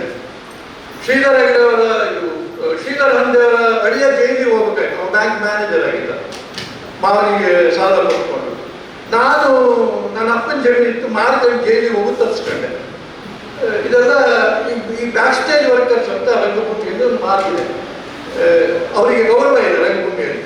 ರಂಗಭೂಮಿ ಬೆಳೆದು ಬರೋದಕ್ಕೆ ಕಾರಣರಾಗಿರ್ತಕ್ಕಂಥ ಯಾರು ಅಂತ ಅವ್ರನ್ನ ಗೌರವಿಸ್ತಕ್ಕಂಥ ಒಂದು ಸಂಪ್ರದಾಯ ಇದೆ. ಅಂಥ ಒಂದು ಸಂಪ್ರದಾಯ ಇದ್ದ ಹಾಗೆ ಇವತ್ತು ನಾರಾಯಣ ಭಟ್ರನ್ನ ಈ ಪುಸ್ತಕದ ಮುಖಾಂತರ ಗೌರವಿಸ್ತಕ್ಕಂಥ ಒಂದು ಕೆಲಸ ಆಗಿದೆ. ಈ ಪುಸ್ತಕವನ್ನು ಸಿದ್ಧಗೊಳಿಸುವಲ್ಲಿ ನನಗೆ ಅನೇಕರು ಸಹಾಯ ಮಾಡಿದ್ದಾರೆ. ಅವರೆಲ್ಲರೂ ನಾನು ಪುಸ್ತಕದಲ್ಲಿ ಕೃತಜ್ಞತೆಯಿಂದ ನೆನೆಸ್ಕೊಂಡಿದ್ದೇನೆ. ನಾನು ಬಿಟ್ಟರ ಆತ್ಮಚರಿತ್ರೆಯನ್ನು ಬರೆಯುವ ಸಂದರ್ಭ ಹೇಗೆ ಬಂತು ಅಂದರೆ, ಅವರು ಆಗಾಗ ಸಂಭಾಷಣೆ ಮಾಡ್ತಾ ಇದ್ದೆ. ಮತ್ತು ತಂದೆಯವರು ಹೇಳ್ತಾ ಇದ್ರು ಅವರ ಸಂಘಟನೆ ಉತ್ತರ ಕನ್ನಡದ ಒಂದು ಇತಿಹಾಸ ಯಾವಾಗ. ಹಾಗಿದ್ರೆ ಶಿವರಾಮ ಹೆಗಡೆಯವ್ರ ಬಾಯಲ್ಲೂ ಕೇಳಿದ್ದೆ, ಬಹಳ ದೊಡ್ಡ ಸಂಘಟನೆ ಅಂತ. ಇಲ್ಲಿಗೆ ಅದು ಮುಕ್ತಾಯ ಆಗ್ತಿತ್ತು. ಇಂತೆಂಥ ಕಲಾವಿದರಿದ್ರು ಅಂತ ಹೇಳ್ತಿದ್ರು. ಕಡೆ ಒಂದು ಮಾತು, ಕಲಾವಿದರ ಅಸಹಕಾರದಿಂದ ಅವರಿಗೆ ಮುನ್ನಡೆಸ್ಕೊಂಡು ಹೋಗ್ಲಿಕ್ಕಾಗಲಿಲ್ಲ. ನನಗೆ ಈ ವಿಷಯದಲ್ಲಿ ಕುತೂಹಲ ಇತ್ತು, ಏನೇನು ಆಗಿದೆ ಅಂತ. ಅದಕ್ಕಿಂತ ಹೆಚ್ಚಾಗಿ ನಾನು ಆ ಕಾಲದ ಯಕ್ಷಗಾನ ಹೇಗಿತ್ತು ಅಂತ ತಿಳಿಯುವ ಕುತೂಹಲದಲ್ಲಿ ಅವರನ್ನ ಮಾತಿಗಿಳಿದೆ. ನನಗೆ ಅದು ಭಾಳ ಮಹತ್ವ ಇತ್ತು. ಯಾಕೆಂದರೆ ಇವತ್ತು ನಮಗೆ ಯಕ್ಷಗಾನ ಅಂದರೆ ಕೆಲವರು ಸಂಪ್ರದಾಯ ಅಂದರೆ ಎಷ್ಟರಿಂದ ಸಂಪ್ರದಾಯ, 50 ವರ್ಷ ಹಿಂದಿನ ಸಂಪ್ರದಾಯವೋ 3 ವರ್ಷದ ಹಿಂದಿನ ಸಂಪ್ರದಾಯವೋ ಅದು ಗೊತ್ತಿಲ್ಲದೆ ನಾವು ಉದ್ಘೋಷ ಮಾಡ್ತೇವೆ ಸಂಪ್ರದಾಯ ತಪ್ಪೋಯ್ತು ಅಂತ. ಅದು ಹೇಗೆ ಅಂದರೆ 50 ವರ್ಷದ ಹಿಂದೆ ನೋಡಿದ ಅವನ ಯಕ್ಷಗಾನ ತೆಗೆದಲ್ಲಿ ಇವತ್ತು ಸರಿ ಇಲ್ಲ.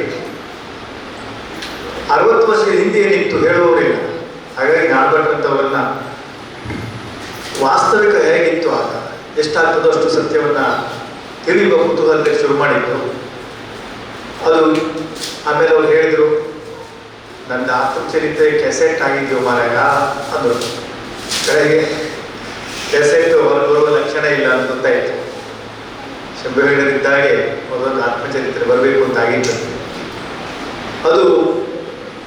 ಅದಕ್ಕಾಗಿ ನಾನು ಅದನ್ನು ತಂಡೆ ಪಟ್ಟಿಗೆ ಕೋಲ್ಡ್ ಸ್ಟೋರೇಜಿಗೆ ಹೋಗಿರೋದ್ರಿಂದ ಇನ್ನು ಇನ್ನೊಂದು ಮೇಲೆ ಬರುವ ಸಾಧ್ಯತೆ ಇಲ್ಲದೆ ಇರೋದ್ರಿಂದ ನಾನು, ಯಾಕೆಂದರೆ ನಮ್ಮ ಮೇಳದ ಮ್ಯಾನೇಜರ್ ಆಗಿದ್ದರು ಅವರು. ಮೇಳದ ಬಗ್ಗೆ ಬಹಳಷ್ಟು ವಿಷಯಗಳು ಗೊತ್ತಿತ್ತು. ಈಗ ಅನೇಕ ಸಂಗತಿಗಳನ್ನ ಇವತ್ತು ಹೇಳುವವರೇ ಇಲ್ಲ. ನಾರಾಯಣ ಭಟ್ರು ಏನು ಹೇಳಿದಾರೋ ಆ ಸಂಗತಿಯನ್ನು ಇವತ್ತು ಹೇಳುವವರು ಯಾರೂ ಇಲ್ಲ. ಆ ನೆಲೆಯಲ್ಲಿ ಯಕ್ಷಗಾನಕ್ಕೆ ಒಂದು ಐತಿಹಾಸಿಕ ಸಹಾಯ ಆದೀತು ಅಂತ ನಾನು ಭಾವಿಸಿದೆ. ಮತ್ತು ತಂದೆಯವರು ಯಕ್ಷಗಾನ ಅಕಾಡೆಮಿಯಲ್ಲಿದ್ದಾಗ ನಾರಾಯಣ ಭಟ್ರಿಗೆ ರಾಜ್ಯ ಪ್ರಶಸ್ತಿ ಬಂತು. ಆಗ ಒಬ್ಬ ಮಹನೀಯರು ಹೇಳಿದರು, ಶಂಭ ಹೆಗಡೆ ತನ್ನ ಮೇಳದ ಮ್ಯಾನೇಜರ್ಗೆ ಪ್ರಶಸ್ತಿ ಕೊಡಿಸ್ತಾ ಬರೆದ್ರು. ಅಂದರೆ ನಾರಾಯಣ ಭಟ್ರ ಬಗ್ಗೆ ಸಮಾಜದಲ್ಲಿ ಅಷ್ಟೇ ತಿಳುವಳಿಕೆ ಇತ್ತು. ತನ್ನ ಮೇಳದ ಮ್ಯಾನೇಜರ್ಗೆ ಪ್ರಶಸ್ತಿ ಕೊಟ್ಟಾಗ ಅಂದರೆ ಅವರ ತ್ಯಾಗ, ಅವರ ಹಿನ್ನೆಲೆ, ಅವರ ಒಟ್ಟು ವಿಷಯಗಳು ಗೊತ್ತಿಲ್ಲ. ಅವರು ಕೇವಲ ಯಕ್ಷಗಾನಕ್ಕೆ ಮಾತ್ರ ಒದಗಿದವರು. ಆ ಪುಸ್ತಕದಲ್ಲಿ ಗೊತ್ತಾಗುತ್ತೆ ಅಷ್ಟೆಲ್ಲ ವಿಷಯಕ್ಕೆ ಒದಗಿದಂಥ ಒಬ್ಬ ಸಾಂಸ್ಕೃತಿಕ ವ್ಯಕ್ತಿಯನ್ನ ಒಂದು ಪ್ರಶಸ್ತಿ ಕೊಟ್ಟ ಸಂದರ್ಭದಲ್ಲಿ ಅಭಿನಂದಿಸುವುದಕ್ಕೂ ನಮ್ಮ ವೈಶಾಲ್ಯತೆ, ಹೃದಯ ವೈಶಾಲ್ಯತೆ ತೊಂದರೆ ಕೊಡ್ತಾ ಇತ್ತು. ಆ ನೆಲೆಯಲ್ಲಿ ಇದೆಲ್ಲ ನನಗೆ ಒಟ್ಟು ಸೇರಿ ಮಾಡೋಣ ಅಂತ ಕುಳಿತುಕೊಂಡ್ವಿ. ನಾರಾಯಣ ಭಟ್ರ ಹತ್ರ ಅವ್ರ ಮನೆಗೆ ನಿಟ್ಟೂರಿಗೆ ಹೋಗಿ ಮಾತಾಡೋದು, ಹೊಸ ಕುಡಿಗೆ ಹೋಗಿ ಮಾತಾಡೋದು, ಎಲ್ಲಿ ಮಾತಾಡೋದು ಇತ್ಯಾದಿ ಅನೇಕ ಸಮಸ್ಯೆಗಳಿತ್ತು. ಅದನ್ನೆಲ್ಲ ತಂದು ರೆಕಾರ್ಡಿಂಗ್ ಅಂತಂದು ನಮ್ಮ ಟೈಪಿಸ್ಟಿಗೆ ಕೊಟ್ಟು ಅದನ್ನ ಬರೆಸಿದ ಮೇಲೆ ಅವರ ಮನೆ ಮಾತುಗಳೆಲ್ಲ ಟೈಪ್ ಮಾಡುವವರಿಗೆ ಏನೇನೋ ಅರ್ಥ ಆಗಿ ಅದನ್ನೆಲ್ಲ ಸರಿ ಮಾಡಿ ಇದೆಲ್ಲ ಇರುವಂಥದ್ದು ಬಿಡಿ, ಹೇಳ್ಕೊಡುವಂಥ ಇಲ್ಲ. ನಾರಾಯಣ ಭಟ್ರ ಜೀವನ ಮುಂದೆ ಇದೆಲ್ಲ ಕಷ್ಟವೇ ಅಲ್ಲ. ಮತ್ತು ಇದು ನನ್ನದೊಂದು ಸಾಹಸ ಅಂತ ನಾನು ಹೇಳ್ಕೊಳ್ಳೋದಿಲ್ಲ. ನನಗೊಂದು ದೇವರು ಈ ಪ್ರೇರಣೆ ಕೊಟ್ಟ, ಅದಕ್ಕಾಗಿ ನಾನು ಇದೊಂದು ಸಂತೋಷದಿಂದ ಕೆಲಸ ಮಾಡಿದರೆ ಮನೆಯವರ ಎಲ್ಲರೂ ಸಹಕಾರ ಸಿಕ್ಕಿದೆ. ಮತ್ತು ಅವರನ್ನು ನೋಡಿದಾಗ ಆ ಪ್ರಶಾಂತತೆ ಇದೆಯಲ್ಲ, ಎಷ್ಟೆಲ್ಲ ಆಘಾತಗಳು, ಎಷ್ಟೆಲ್ಲ ಕಳೆದುಕೊಂಡ ಸಂದರ್ಭ, ಇದೆಲ್ಲರ ಮಧ್ಯದಲ್ಲಿ ಅವರಲ್ಲಿ ಒಂದು ಪ್ರಶಾಂತತೆ ಇದೆ. ಎಷ್ಟೊತ್ತಿಗೂ ನಗೆಯಾಡಿ ಮಾತಾಡುವಂಥದ್ದು. ಆ ಪ್ರಶಾಂತತೆ ಹೇಗೆ ಬಂತು? ನಮ್ಮ ಗೋಪಾಲಕೃಷ್ಣ ಭಾಗವತರು ಆ ಪ್ರಶ್ನೆಯನ್ನು ಕೇಳ್ಕೊಂಡಿದ್ರು. ಈ ಇಡೀ ವಯಸ್ಸಿನಲ್ಲಿ ಒಂದು ದಿವಸನೂ ಅವ್ರ ಹತ್ರ ಅಯ್ಯೋ ನನ್ನ ಹತ್ರ ಇದಾಗುವುದಿಲ್ಲ, ಅಯ್ಯೋ ನನಗೆ ಕೂಡುವ ಹೀಗಿಲ್ಲ. ನೀನು ಇಟ್ಟವರಿಗೆ ಯಾವ ಗೊತ್ತು ಒಂದು ತಾಳಬದ್ದೆ ಮಾಡುವ,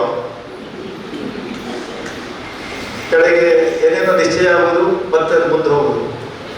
ನಾನು ಹೊಸ ಕುಳಿ ಬರ್ತೇವೆ ತಾಳಬದ್ದೆ ಮಾಡುವ. ನಾನು ಈ ರೀತಿ ಉತ್ಸಾಹ ಇದು ಹೇಗೆ? ಮತ್ತೆ ಅವರ ಈ ಕಾಳಜಿ ನಮ್ಮ ಸಮಾಜದಲ್ಲಿ ಬಹಳಷ್ಟು ಜನರಿಗೆ ತಲುಪದೇ ಇರುವಂತಹ ಒಂದು ನೋವು ನೆನಪಾಗಿ. ಅಂಥ ವ್ಯಕ್ತಿಗಳು ಇನ್ನು ಮುಂದೆ ಸಿಗೋದು ತುಂಬ ಕಷ್ಟ ಇದೆ. ಇಷ್ಟು ಒಂದು ಜಗಲಿ ಮೇಲೆ ಕೂತು ಪಟ್ಟಂಗ ಹೊಡೆಯೋದು ಹಾಗಲ್ಲ, ಪ್ರಾಕ್ಟಿಕಲ್ ಆಗಿ. ನಾರಾಯಣ ಭಟ್ರ ಮೇಲೆ ಎಲ್ಲರೂ ಕಲಾವಿದರೆ, ಅಷ್ಟು ಜನ ಕಲಾಪ್ರಿಯರೇ ಇದ್ದಾರೆ. ನಾರಾಯಣ ಭಟ್ರು ಯಾವ ಕ್ಷಣಕ್ಕೂ ತನ್ನ ಕಲೆಯ ಮೇಲಿನ ಪ್ರೀತಿಯನ್ನು ಕಳೆದುಕೊಳ್ಳದೇ ಇರುವ ವಿಶಿಷ್ಟವಾದ ಇಲ್ಲಿನ ಪ್ರತಿಭೆ. ಮತ್ತು ನಮ್ಮ ಕೇವಲ ಅವರು ಇಷ್ಟು ಗೊತ್ತಿದೆ ಎಷ್ಟೋ ಜನಕ್ಕೆ ಏನಂದರೆ ಅವರು ಒಂದು ಮ್ಯಾನೇಜರು ಅಂತ, ತಾಳ್ಮದ್ದೆ ಆಗ್ತಾರಿರು ಅಂತ. ಅಷ್ಟು ಮಾತ್ರ ಒಂದು ಆಟ ಆಗಬೇಕಿದ್ರೆ ನಾನು ಬಿಟ್ಟರೆ ಈ ಪ್ರಸಂಗ ಮಾಡೋದಿದ್ರೆ ಏನೇನು ಹೇಗೆ ಯಾವ್ಯಾವ ಕಲಾವಿದರಾಗ್ಬೋದು, ಯಾವ್ಯಾವ ವೇಷಕ್ಕೆ ಆಗ್ಬೋದು, ಇತ್ಯಾದಿ ಅನೇಕ ಸಂಗತಿಗಳಿವೆ. ಈಗ ನಾನು ಬರೆದ ಪುಸ್ತಕದ ಜೊತೆಗೆ ಇನ್ನೆಷ್ಟೋ ಪ್ರಶ್ನೆಗಳು ಹಾಗೆ ಇದೆ, ಪೂರ್ತಿ ಪ್ರಕಟಣೆಗೆ ಬರಲಿಲ್ಲ. ಮತ್ತು ನಾನು ಬಿಟ್ಟರೆ ತುಂಬ ಕ್ರೂರವಾದ ಸಂದರ್ಭಗಳಿದ್ದಾವೆ. ಅದನ್ನು ಹೇಳುವಾಗಲೂ ಅಷ್ಟೇ ನಿಸ್ಪೃಹತೆ ಇದೆ. ಅವ್ರ ಎದೆಗೆ 1,000 ರೂಪಾಯಿಗಾಗಿ ಬಂದೂಕಿಟ್ಟವರಿದ್ದಾರೆ. ಅವರು ಆ ಸಮಯದಲ್ಲಿ ಏನಾಯ್ತು ಮಾರ ಮನಸ್ಸಲ್ಲಿ ಏನಾಯ್ತು ಅಂತ ನಾನು ಕೊಟ್ಟು ಕೇಳಿದೆ. ಸುಮಾರು ಕೇಳಿದ್ಮೇಲೆ ಒಂದ್ಸಲ ಈ ಲೋಕಲ್ಲ ಇದಾಗುತ್ತೆ ಮಾರಾಯ ಅಂತ ಹೇಳಿ. ಅಂದರೆ ಅವರಷ್ಟು ನಿಸ್ಪೃಹವಾಗಿ ಹೇಳ್ತಾರೆ. ಕೇಳಿ ಗಟ್ಟಿ ಒತ್ತು ಕೇಳಿದ್ರೆ ಮಾತ್ರ ಹೇಳುವಂಥದ್ದು. ಹಾಗೆ ಅದನ್ನೆಲ್ಲ ನೆನಪಿಟ್ಕೊಂಡು ಇಸ್ವಿ ಕೃಷ್ಣ ಸಂಧಾನ ಎಷ್ಟನೇ ತಾರೀಕಿಗಾಯಿತು, ಯಾವುದೋ ಊರಲ್ಲಿ ಏನೋ ಆಯಿತು ಇತ್ಯಾದಿ ಎಲ್ಲ ಜೊತೆಗೆ ಜೀವ ಬಿಟ್ಟರು ಮೆನ್ಷನ್ ಮಾಡಿದಂಗೆ ಇಷ್ಟು ಜಮೀನುಗಳನ್ನು, ಕೃಷಿ ಬಗ್ಗೆ ಬಹಳ ತಜ್ಞತೆ, ಹೀಗೆ ಒಂದು ರೀತಿ ಸಂಬರಪಟ್ಟರು. ಹಾಗೆ ಬದುಕನ್ನು ಪ್ರೀತಿಸಿದ ಅವರ ವಿಶಿಷ್ಟ ವ್ಯಕ್ತಿತ್ವ ಈಗ ಕೊನೆಯ ಒಂದು ಹಂತದಲ್ಲಾದರೂ ನಾವೆಲ್ಲ ಸೇರಿ ಅವರನ್ನು ಅಭಿನಂದಿಸ್ತಾ ಇದ್ದೇವೆ. ಅನೇಕರು ಉತ್ತರ ಕನ್ನಡದಲ್ಲಿ ಯಾಕೆ ಮೇಳ ಆಗುವುದಿಲ್ಲ ಅಂತ ಪ್ರಶ್ನೆ ಮಾಡ್ತಾರೆ. ಅದೆಲ್ಲ ತುಂಬ ದೀರ್ಘವಾಗಿ ಚರ್ಚೆಗೆ ಬೇಕಾಗಿರುವಂಥದ್ದು. ಉತ್ತರ ಕನ್ನಡದ ಸ್ವಭಾವದ ಬಗ್ಗೆ, ಇಲ್ಲಿನ ಪ್ರೋತ್ಸಾಹದ ಬಗ್ಗೆ, ಅದರಲ್ಲೂ ಯಕ್ಷಗಾನದ ಕುರಿತಾಗಿ ಬಹಳಷ್ಟು ಹೇಳ್ಕೊಳ್ಳುವಂಥದ್ದಿದೆ. ನಾರಾಯಣ ಭಟ್ರಿಗೆ ಅದು ಅನುಭವ ಆಗಿದೆ. ದಕ್ಷಿಣ ಕನ್ನಡದಲ್ಲಿ ಆ ಕಾಲದಲ್ಲಿ ಎಷ್ಟು ಸಹಕಾರ ಸಿಕ್ಕಿದೆ, ಆಮೇಲೆ ಇಲ್ಲಿ ಏನೇನಾಗಿದೆ. ಇಲ್ಲೆಲ್ಲ ಕೆಲವೊಂದು ವ್ಯಕ್ತಿಗಳನ್ನ ನಾವು ನನಗೆ ಫೋನ್ ಮಾಡಿ ಹೇಳಿದ್ರು, ಶಿವಾನಂದ ಯಾರ ಹೆಸರನ್ನು ಹೇಳೋದು ಬೇಡ, ಯಾರಿಗೂ ನೋವು ಮಾಡೋದು ಬೇಡ, ಅವ್ರ ಘಟನೆಯನ್ನು ಹೇಳಬೇಕು. ಹಾಗಾಗಿ ಈ ಯಾರ ಹೆಸರನ್ನು ಹೇಳಿದೆ, ಘಟನೆಯನ್ನು ಮಾತ್ರ ಇಟ್ಟು, ಅಲ್ಲದೆ ಇದ್ರೆ ಇದು ಬಹಳ ಸಂಕೀರ್ಣವಾದ ಸಂಗತಿ. ತುಂಬಾ ಸಮಸ್ಯೆಯನ್ನ ಸೃಷ್ಟಿಸಿದಂಥವ್ರ ಹೆಸರನ್ನ, ಎಷ್ಟು ಹೆಚ್ಚು ಸಮಸ್ಯೆಯನ್ನು ಸೃಷ್ಟಿಸಿದ್ದಾರೋ ಅವ್ರ ಹೆಸರನ್ನು ಹೇಳಲಿಕ್ಕೆ ಆಗೋದು. ಇದು ದುರಂತ, ಆತ್ಮಕಥೆ ದುರಂತ. ಯಾರು ನಿಜವಾಗಿ ಬದುಕಿಗೆ ಬಹುದೊಡ್ಡ ಕಂಟಕರಾಗಿ ನಿಂತಿದ್ದಾರೋ ಅವರ ಹೆಸರನ್ನು ಹೇಳುವಾಗಿಲ್ಲ. ಅದು ಆತ್ಮಕಥೆಯ ಸಮಸ್ಯೆ. ಆದರೂ ಆ ಕಥೆ ಇಲ್ಲದೆ ಹೇಳಿದ್ರೆ ಅದು ಆತ್ಮ ಇಲ್ಲದ ಕಥೆ ಆಗ್ತದೆ ಅಂತ ವಿಚಿತ್ರವಾದ ಸನ್ನಿವೇಶ. ಆದರೂ ಇವತ್ತು ನಾರಾಯಣ ಭಟ್ರು, ನಾನು ಅವರಿಗೆ ಹೇಳಿದ್ದೇನೆ, ನಿಮಗೆ ಪ್ರಶ್ನೆಗಳು ಬರ್ಬೋದು, ನೀವು ಇದ್ದೀರಿ, ಪುಸ್ತಕ ಸರಿಯಾಗಿ ಓದಿ, ಯಾರ್ದಾರು ಹೆಸರು ತಪ್ಪಿದ್ರೆ ನಾನು ಜವಾಬ್ದಾರಲ್ಲ, ಎಲ್ಲರ ಹೆಸರನ್ನು ಆದಷ್ಟು ಮಿಷನ್ ಮಾಡಿದ್ದೇನೆ. ಅವರು 4-6 ಬಾರಿ ಅದನ್ನು ಓದಿದ್ದಾರೆ, ನಾನು ಭಾವಿಸ್ತೇನೆ. ಹಾಗೆ ಅವರ ಮಕ್ಕಳೆಲ್ಲ ಅದನ್ನೆಲ್ಲ ಓದಿ ಅಂತ ನಾನು ವಿನಂತಿಸಿದ್ದೆ. ನಮ್ಮ ಮುಖ್ಯವಾಗಿ ಶ್ರೀಧರ್ ಬಹಳ ಸಹಾಯ ಮಾಡಿದ್ದಾರೆ. ಮಕ್ಕಳೆಲ್ಲರೂ ಓದಿ, ತಂದೆಯ ನಿಜವಾಗಿ ಇದು ತಂದೆ ಮಕ್ಕಳ ಮಧ್ಯೆ ನಡೆದ ಸಂಗತಿ ಅಲ್ವೇ ಅಲ್ಲ. ಇದಿಷ್ಟು ವಿಚಾರಗಳು ಬಹುಶಃ ಅವರ ಕುಟುಂಬದ ಎಲ್ಲರಿಗೂ ಹೊಸತು. ಕುಟುಂಬದ ಎಲ್ಲರಿಗೂ ನಾರಾಯಣ ಭಟ್ರ ಸಾಹಸದ ವಿಷಯ ಹೊಸತೆ. ಯಾಕೆಂದ್ರೆ ಯಾರು ಮಾರುಕೇರಿ ಆಟಕ್ಕೆ ಹೋಗ್ಲಿಲ್ಲ ಅವ್ರ ಮನೆಯವರು. ಕುಂದಾಪುರದಲ್ಲಿ ಆ ಸಂಧಾನಕ್ಕೆ ಯಾರೂ ಹೋಗ್ಲಿಲ್ಲ. ಅವ್ರು ಬೆಳೆದ ಸಂಕಟ ಯಾರೂ ತಿರುಗಾಡಲಿಲ್ಲ, ಅಥವಾ ಅವ್ರ ಸಾಹಸಗಳೆಲ್ಲ ಮುಗಿದ ಮೇಲೆ ಯಾರೂ ಅವರನ್ನು ಪ್ರಶ್ನಿಸ್ತಿಲ್ಲ.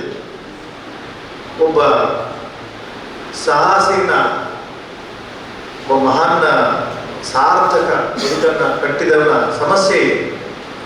ಸುತ್ತಮುತ್ತಲು ಇದ್ದವರಿಗೆ ವಿಷಯ ತಿಳಿದುಕೊಳ್ಳುವ ಸಂದರ್ಭನೇ ಇರುವುದಿಲ್ಲ. ಆ ನೆಲೆಯಲ್ಲಿ ನಾನು ಶ್ರೀಧರ್ ಅವರಿಗೆ ಹೇಳಿದ್ದೇನೆ, ತುಂಬ ನಿಮ್ಮ ಕುಟುಂಬಕ್ಕೆ ಬಹಳ ದೊಡ್ಡದಾದಂಥ ಒಂದು ದಾಖಲೆ ಅಂತ. ಅವರೆಲ್ಲರ ಸಹಕಾರಕ್ಕೆ ನಾನು ಕೃತಜ್ಞತೆಯನ್ನು ಹೇಳ್ತಾ, ನಾರಾಯಣ ಭಟ್ರಿಂದಾಗಿ ಪುಸ್ತಕ ಬಂದಿದೆ ಹೊರತು ನನ್ನಿಂದಾಗಿ ಪುಸ್ತಕ ಬಂದಿದ್ದಾರೆ. ಯಾದಿ ಪ್ರಕಾಶನ್ ಅವರು ಹೇಳಿದ ತಕ್ಷಣ ಬಹಳ ಪ್ರೀತಿಯಿಂದ, ನನಗೆ ಗೊತ್ತಿತ್ತು ಇದೆರಡು ನಮ್ಮ ಪುಸ್ತಕಗಳನ್ನು ಅವರು ನಮ್ಮ ಯಾದಿಯವರು ಎಷ್ಟು ಪ್ರೀತಿಯಿಂದ ಮಾಡಿಕೊಟ್ಟಿದ್ದಾರೆ. ಇಳಿದು ಬಂದಳು ಮೇನಕ್ಕೆ, ನೋಡಿರಿ ಧರ್ಮಜ ಇತ್ಯಾದಿ ಪುಸ್ತಕಗಳೆಲ್ಲ ಅವರಿಂದ ಪ್ರಕಟಣೆ ಆಗಿರುವಂಥ. ನಾನು ನಾರಾಯಣ ಭಟ್ರು ಪುಸ್ತಕ ಪ್ರಿಂಟ್ ಮಾಡಬೇಕು, ಎಷ್ಟು ಬರ್ಬೋದು ಅಂತ ಚರ್ಚೆ ಮಾಡ್ತಾ ಇದ್ದೆ. ನಾನು ಒಂದ್ಸಲ ಪುಸ್ತಕ ಮುಗಿಸ್ತೇನೆ ಮಾರೆ, ನೋಡುವ ಯಾರು ಇದ್ದಾರೆ ನೋಡುವ ನಾನು ಬಿಟ್ಟರೆ. ಪ್ರಸ್ತಾಪನೆ ಇಟ್ಟಿದ್ದೇ ಯಾದಿಯವರು ಕೊಟ್ಟಿದ್ದಾರೆ, ರಿಸ್ಕ್ ಅನ್ನು ತಲೆ ಮೇಲೆ ಹಾಕೊಂಡಿದ್ದಾರೆ.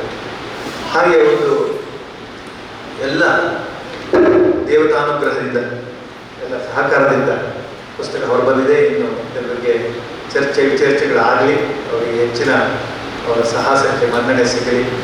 ಮತ್ತು ಈ ಪುಸ್ತಕದಲ್ಲಿ ಎಲ್ಲರ ಹೆಸರನ್ನ ನನ್ನ ಮಾತಿನಲ್ಲಿ ಹೇಳಿದ್ದೇನೆ. ಎಲ್ಲರ ಸಹಕಾರವನ್ನು ಮತ್ತೊಮ್ಮೆ ಹೇಳ್ತಾರೆ. ನಮಸ್ಕರಿಸ್ತೀನಿ ನನ್ನ ಮಾತು.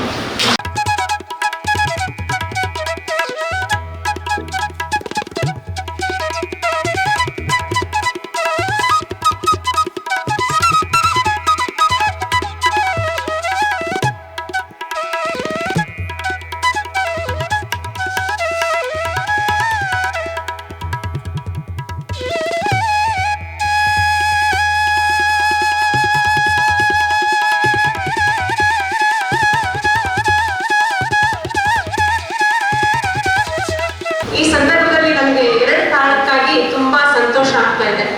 ಏನಂದ್ರೆ ನಾವು ಇದೇ ಜಿಲ್ಲೆಯವರು, ಇದೇ ಜಿಲ್ಲೆಯಲ್ಲಿ ನಮ್ಮ ಪುಸ್ತಕ ಯಾದಿ ಪ್ರಕಾಶನ ಪುಸ್ತಕ ಬಿಡುಗಡೆ ಆಗ್ತಾ ಇದೆ ಅಂತ ಆದ್ರೆ ಅದಕ್ಕಿಂತ ಸಂತೋಷ ಮತ್ತೊಂದಿಲ್ಲ.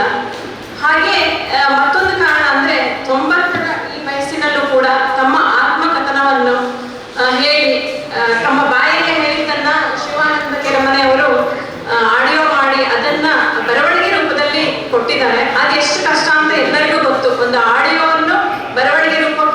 ಎಷ್ಟು ಕಷ್ಟ ಅಂತ ಅದನ್ನು ಆಗು ಮಾಡಿಕೊಟ್ಟಿದ್ದಕ್ಕಾಗಿ ಸಂತೆಗುಡಿ ನಾರಾಯಣ ಭಟ್ರು ಅವರಿಗೂ ಹಾಗೂ ಕೆರೆಮನೆ ಶಿವಾನಂದ ಅವರಿಗೂ ಯಾಜಿ ಪ್ರಕಾಶನದ ಪರವಾಗಿ ಪೂರ್ವಕ ಹಾಗೂ ಗೌರವಪೂರ್ವಕ ನಮಸ್ಕಾರಗಳನ್ನು ತಿಳಿಸ್ತಾ ಇದ್ದೀನಿ. ಹಾಗೆ ಈ ಯಾಜಿ ಪ್ರಕಾಶನದ ಬಗ್ಗೆ ಹೇಳಬೇಕು ಅಂತಾದ್ರೆ ಕಳೆದ 2013ರಲ್ಲಿ ನಮ್ಮ ಪ್ರಕಾಶನ ಪ್ರಾರಂಭವಾಯಿತು. ಇಲ್ಲಿಯ ತನಕ 100 ಪುಸ್ತಕಕ್ಕೆ ತಲುಪ್ತಾ ಇದ್ದೀವಿ. ನಾವು ನೆಕ್ಸ್ಟ್ ಮಂತ್ ಶಿವಾಜಿ ಪುಸ್ತಕವನ್ನ ಯಾಜಿ ಪ್ರಕಾಶನದ ಮೂಲಕ 100ನೇ ಪುಸ್ತಕವಾಗಿ ಬಿಡುಗಡೆ ಕೂಡ ಮಾಡ್ತಾ ಇದ್ದೀವಿ. ಹಾಗೆ ಸಾಕಷ್ಟು ಅವಾರ್ಡ್ಗಳು ಕೂಡ ಬಂದಿದೆ ನಮ್ಮ ಪ್ರಕಾಶನಕ್ಕೆ. ನೀವು ಅಲ್ಲಿ ಇಟ್ಟಿದ್ದೀವಿ ಪ್ರದರ್ಶನ ಮತ್ತು ಮಾರಾಟಕ್ಕೆ ನೀವು ನೋಡಬಹುದು. ಹಾಗೆ ಸುಮಾರು ಫಿಲ್ಮ್ ಕೂಡ ಆಗಿದೆ. ನಮ್ಮ ಜಿಲ್ಲೆಯಲ್ಲೇ ಆದ ದಂಡಿ ಕೂಡ ನಮ್ಮ ಪ್ರಕಾಶನದ ಕಾದಂಬರಿ. ಹಾಗೆ ಸಂತೆಯಲ್ಲಿ ನಿಂತ ಕಬೀರ, ಬಾಜಿರಾವ್ ಮಸ್ತಾನಿ, ಜುಲೈ 22, 1947 ಹೀಗೆ ಒಂದು 5-6 ಕಾದಂಬರಿ ನಮ್ಮ ಪ್ರಕಾಶನದಿಂದ ಫಿಲ್ಮ್ ಆಗಿದೆ ಅಂತ ಹೇಳ್ಕೊಳ್ಳಕ್ಕೆ ಅತ್ಯಂತ ಹೆಮ್ಮೆ ಆಗ್ತಾ ಇದೆ. ಹಾಗೆ ಈ ಒಂದು ಕೆಲಸ ಮಾಡ್ಬೇಕಾದ್ರೆ ನಮ್ಮವರಾದ ಗಣೇಶ್ ಯಾಜಿಯವರ ಸಹಕಾರ ತುಂಬಾ ಇದೆ. ಒಂದು ಗಂಡಸಿನ ಇದರ ಹಿಂದೆ ಹೆಂಗಸಿದ್ದಾಳೆ ಅಂತ ಹೇಳ್ತಾರೆ, ಅದೇ ನನ್ನ ಹಿಂದೆ ನಮ್ಮವರಾದ ಶ್ರೀಯುತ ಗಣೇಶ್ ಯಾಜಿಯವರಿದ್ದಾರೆ. ಅವರ ಶ್ರಮ ಇದಕ್ಕೆ ತುಂಬಾ ಇದೆ. ಯಾಕೆಂದ್ರೆ ಅವರು ವೃತ್ತಿಯಿಂದ ಇದಾದ್ರೂ ಕೂಡ ಟಯರ್ಡ್ ಆಗದೆ ಇದರ ಪ್ರಕಾಶನದಲ್ಲಿ ಅತ್ಯಂತವಾಗಿ ತೊಡಗಿಕೊಂಡಿದ್ದಾರೆ.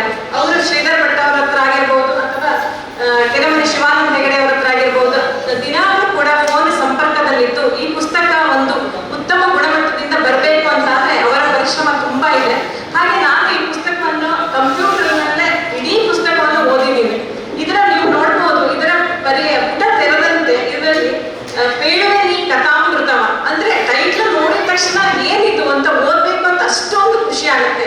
ಹಾಗೆ ಇರುವಂತಹ ಸ್ಥಳ, ಇನ್ನೊಂದು ಟೈಟಲ್ ಹೆಸರು ಇರುವಂತಹ ಸ್ಥಳ, ಗಜಮುಖ ನಮಗೆ ಗಣಪಗೆ ಅಂತ, ಮೇಲವೆಂಬ ಬಿಸಿಲು ಕುದುರೆ ಏರಿ, ಈ ತರ ಒಂದು ಟೈಟ್ಲ್ ಇತ್ತು. ನನ್ನ ಕಂಪ್ಯೂಟರ್ ಓದ್ತಾ ಹೋದಾಗೆ ಒಂದೊಂದು ಚಾಪ್ಟರ್ ಓದಿದಾಗ ನೆಕ್ಸ್ಟ್ ಚಾಪ್ಟರ್ ಏನಿದೆ, ನಾನು ಮನೆಯಲ್ಲೇ ಮನೆ ಕೆಲಸವನ್ನು ಮಾಡಿಕೊಂಡು ಕೂಡ ನಾನು ಯಾಜಿ ಪ್ರಕಾಶನ ಸಂಸ್ಥೆಯನ್ನು ನಡೆಸ್ತಾ ಇದ್ದೀವಿ. ನಮ್ಮ ಮನೆಯಲ್ಲೇ ಯಾವುದೇ ಆಫೀಸ್ ಕೂಡ ಇಲ್ಲ, ಮನೆಯಲ್ಲೇ ಕುಳಿತು ಕೆಲಸವನ್ನು ನಿರ್ವಹಿಸ್ತಿದ್ದೀವಿ.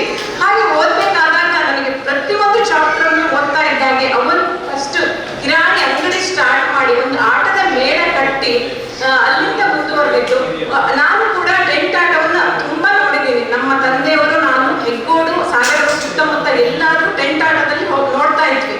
ಆ ಟೆಂಟ್ ಆಟ ನಡೆಸಬೇಕಾದ್ರೆ ಎಷ್ಟೊಂದು ಕಷ್ಟ ಇದೆ ಅನ್ನೋದನ್ನ ನಾವು ಪುಸ್ತಕವನ್ನು ಓದಿದಾಗ ನನಗೆ ಗೊತ್ತಾಯ್ತು. ಕೆಲವು ಕಿಡಿಗೇಡಿಗಳು ಟೆಂಟ್ ಅನ್ನು ಹಾಳು ಮಾಡ್ತಾರೆ ಅಂತ ಸಂದರ್ಭದನ್ನೆಲ್ಲ ಎದುರಿಸಿ, ಅವಾಗ ಮತ್ತೆ ಕರೆಂಟ್ ಇಲ್ಲದೆ ಇದ್ದ ಕಾಲದಲ್ಲಿ ಕೂಡ ಒಂದು ಪೆಟ್ರೋಮ್ಯಾಕ್ಸ್ ಅದನ್ನ ಯೂಸ್ ಮಾಡಿ ಆ ತರ ಮಾಡಿದ್ದಾರೆ. ಅದನ್ನೆಲ್ಲ ಓದ್ತಾ ಹೋದಾಗ ತುಂಬಾ ಒಂಥರ ಥ್ರಿಲ್ ಅನಿಸ್ತು.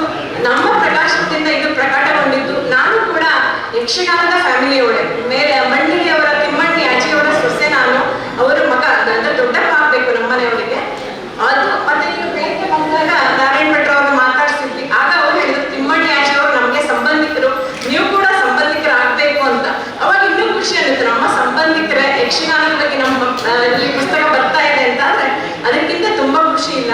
ನಾವು ಈಗಾಗಲೇ ಕೆರೆಮನೆ ಶಿವಾನಂದ ಹೆಗಡೆ ಅವರ ಇವರು ಶಿವರಾಮ್ ಹೆಗಡೆ ಅವರ ಕುರಿತು ನೋಡಿರಿ ಧರ್ಮಜ ಫಲಗುಣಾದಿಗಳು ನಮ್ಮ ಪ್ರಕಾಶನದಿಂದ ಪ್ರಕಟ ಆಗಿತ್ತು. ಹಾಗೆ ನಾರಾಯಣ ಯಾಜಿಯವರ ನೆಲಮುಗಿಲು, ಅವನಿ ಅಂಬರ ಎಲ್ಲ ನಮ್ಮ ಪ್ರಕಾಶನದಿಂದ ಪ್ರಕಟ ಆಗಿದೆ. ಇನ್ನು ಪ್ರಕಟಿಸಬೇಕು. ಹಾಗೆ ಮಾತಾಡ್ತಾ ಇರ್ಬೇಕಾದ್ರೆ ಕೆಲವರು ಹೇಳಿದ್ರು ಅಕ್ಷರ ದೋಷ ಇಲ್ಲ ಅಂತ. ಅದು ನಾವು ಅಕ್ಷರ ದೋಷ ಇರಬಾರ್ದು ಅನ್ನೋದೇ ಯಾಜಿ ಪ್ರಕಾಶನದ ಮೊದಲ ಧ್ಯೇಯ. ಕಾಗುಣಿತ ತಪ್ಪು ಇರಬಾರ್ದು. ಎಲ್ಲರೂ ಪ್ರಕಟ ಮಾಡ್ತಾರೆ, ಪುಸ್ತಕ ಪ್ರಿಂಟ್ ಆಗಬೇಕು ಅನ್ನೋ ಉದ್ದೇಶ ಇರುತ್ತೆ. ಅದರಲ್ಲಿ ಕಾಗುಣಿತ ತಪ್ಪನ್ನ ಗಮನಿಸುವುದಿಲ್ಲ. ಆದ್ರೆ ಯಾಜಿ ಪ್ರಕಾಶನ ಈ ಒಂದು ನಿಟ್ಟಿನಲ್ಲಿ ಅಕ್ಷರ ತಪ್ಪಿರಬಾರದು ಅನ್ನುವ ಇದರಲ್ಲೂ ಕೂಡ ಕೆಲಸ ಮಾಡ್ತಾ ಇದೆ. ನಮ್ದು ಇಷ್ಟು ಪುಸ್ತಕ ಬಂತು ಅಂತ ಹೇಳುವುದಲ್ಲ, ಅದರ ಜೊತೆ ಗುಣಮಟ್ಟವನ್ನು ಕಾಪಾಡಿಕೊಳ್ಳಬೇಕು ಅನ್ನೋದು ನಮ್ಮ ಯಾಜಿ ಪ್ರಕಾಶನದ ಧ್ಯೇಯ. ಇಷ್ಟು ಹೇಳ್ತಾ ಇದೊಂದು ಅವಕಾಶ ಮಾಡಿಕೊಟ್ಟಿದ್ದಕ್ಕಾಗಿ ಕನ್ನಡ ಸಂಘ, STM ಪದವಿ ಮಹಾವಿದ್ಯಾಲಯ, ಭಾರತೀಯ ಕಿಸಾನ್ ಸಂಘ ಇವರು ನಮ್ಮ ಯಾಜಿ ಪ್ರಕಾಶನವನ್ನು ಹೊಸಪೇಟೆಯಿಂದ ಇಲ್ಲಿ ತನಕ ಕರೆಸಿ ಪುಸ್ತಕ ಬಿಡುಗಡೆಗೆ ಎಲ್ಲವನ್ನು ಅವರೇ ರೆಡಿ ಮಾಡಿಕೊಂಡು ಅತ್ಯುತ್ತಮವಾಗಿ ಪುಸ್ತಕ ಲೋಕಾರ್ಪಣೆಗೊಳ್ಳಲು ಸಹಕರಿಸಿದ್ದಾರೆ. ಅದಕ್ಕಾಗಿ ಅವರೆಲ್ಲರಿಗೂ ಹೃತ್ಪೂರ್ವಕ ಧನ್ಯವಾದಗಳನ್ನು ಹೇಳ್ತಾ ಇದ್ದೀನಿ. ಹಾಗೆ ಶ್ರೀಧರ್ ಭಟ್ ಅವರು ಈ ಪುಸ್ತಕ ಬಿಡುಗಡೆಗೊಳ್ಳಬೇಕಂತಾದ್ರೆ ಅವರ ಶ್ರಮ ಕೂಡ ತುಂಬಾ ಇದೆ. ಅವರಿಗೆ ಮತ್ತೆ ನಿರೂಪಣೆ ಮಾಡಿದ ಶಿವಾನಂದ ಅಣ್ಣವರಿಗೆ ಹಾಗೂ ನಾರಾಯಣ ಭಟ್ ಅವರಿಗೆ ಎಲ್ಲರಿಗೂ ಗೌರವಪೂರ್ವಕವಾಗಿ ನಮಸ್ಕರಿಸುತ್ತಾ ಧನ್ಯವಾದಗಳು. ನಾರಾಯಣ ಭಟ್ರ ಇಡೀ ನನ್ನ ಜೀವನದ ಪ್ರಥಮತಃ ಅವರು ಉಲ್ಲೇಖ ಬರುವುದು ನಾನು ತುಂಬ ಸಣ್ಣವನಿರುವಾಗ ನಮ್ಮ ತಂದೆಯವರು ಅವರು ಅವರ ಹಿರಿಯ ಅಣ್ಣನ ಮಗಳ ಮದುವೆಯನ್ನು ನಮ್ಮ ಮನೆಯಲ್ಲಿ ಮಾಡಿದ್ರಂತೆ. ನಾನು ಹುಟ್ಟುವುದಕ್ಕಿಂತ 1 ವರ್ಷ ಮೊದಲು.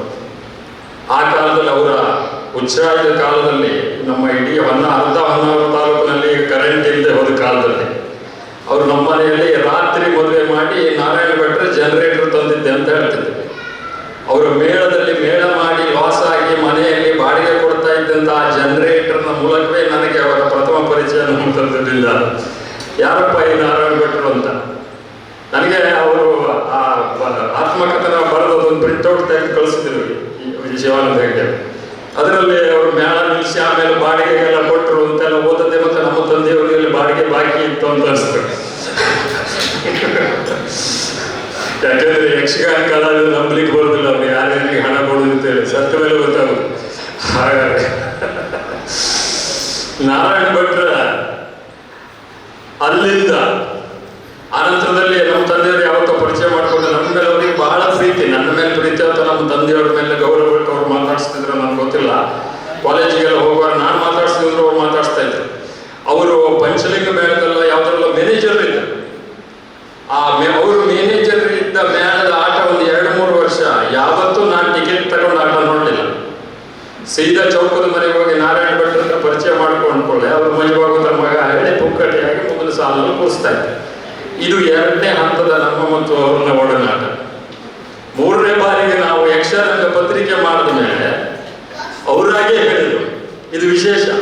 ಅವರು ಮತ್ತು ತಮ್ಮನವರಾದ ಸುಬ್ರಹ್ಮಣ್ಯ ಭಟ್ರು ಅವರಿಬ್ಬರು ಒಂದು ನಾಣ್ಯದ 2 ಮುಖ ಇದ್ದಾಗ ಅವರು ನಿಮ್ಮ ಯಕ್ಷರಂಗಕ್ಕೆ ನಾವು ಪ್ರಸಾರಣ ಮಾಡಿಕೊಡ್ತೇವೆ ಅಂತ ಒಂದು ಪತ್ರಿಕೆ ಹೇಳುತ್ತುಂಟಲ್ಲ, ಅದು ದಾಖಲೆ. ಅವರು ನಿಟ್ಟೂರು ಸುತ್ತಮುತ್ತಲ ಏರಿಯಾಗಳಲ್ಲಿ ಹೊಸಕೋಟೆಯಲ್ಲಿ ಆಮೇಲೆ ಸುಬ್ರಹ್ಮಣ್ಯ ಭಟ್ರು ಭಟ್ಕಳ ಕಡೆ ನಮ್ಮ ಯಕ್ಷರಂಗ ಪತ್ರಿಕೆ ಪ್ರಸಾರಣಕ್ಕೆ ತುಂಬ ಓಡಾಡಿದ್ದಾರೆ. ಆಮೇಲೆ ನಾವು ಅವರನ್ನು ಕರೆದು ನಮ್ಮ ಯಕ್ಷರಂಗೋತ್ಸವದಲ್ಲಿ ಸನ್ಮಾನಿಸಿದ್ರು. ಹೀಗೆ ತೀರಾ ಸಣ್ಣ ವಯಸ್ಸಿನಲ್ಲಿ ಜನರೇಟರ್ ಮೂಲಕ ಪರಿಚಯವಾದಂಥ ವ್ಯಕ್ತಿ 90ರ ಹರೆಯದಲ್ಲಿ ಅವರ ಆತ್ಮಕಥನಕ್ಕೆ ಮುನ್ನುಡಿ ಬರೆಯುವಲ್ಲಿ ಅವರ ಇನ್ನೊಂದು ಸುದೀರ್ಘವಾದಂತಹ ಪಯಣ. ಈ ಒಂದು ಅವಕಾಶ ಚಾರಿತ್ರಿಕವಾದಂಥದ್ದು. ಅವರಿಗಿಂತಲೂ ಹೆಚ್ಚು ಆತ್ಮಕಥನ ನನಗೆ ಹೆಮ್ಮೆ. ಈ ಅವಕಾಶವನ್ನು ಕೊಟ್ಟಂಥ ಶಿವಾನಂದ ಹೆಗಡೆ ಅವರಿಗೆ ನಾನು ಈ ಸಂದರ್ಭದಲ್ಲಿ ಕೃತಜ್ಞತೆಯನ್ನು ಹೇಳೋದಕ್ಕೆ ಬಯಸ್ತೇನೆ.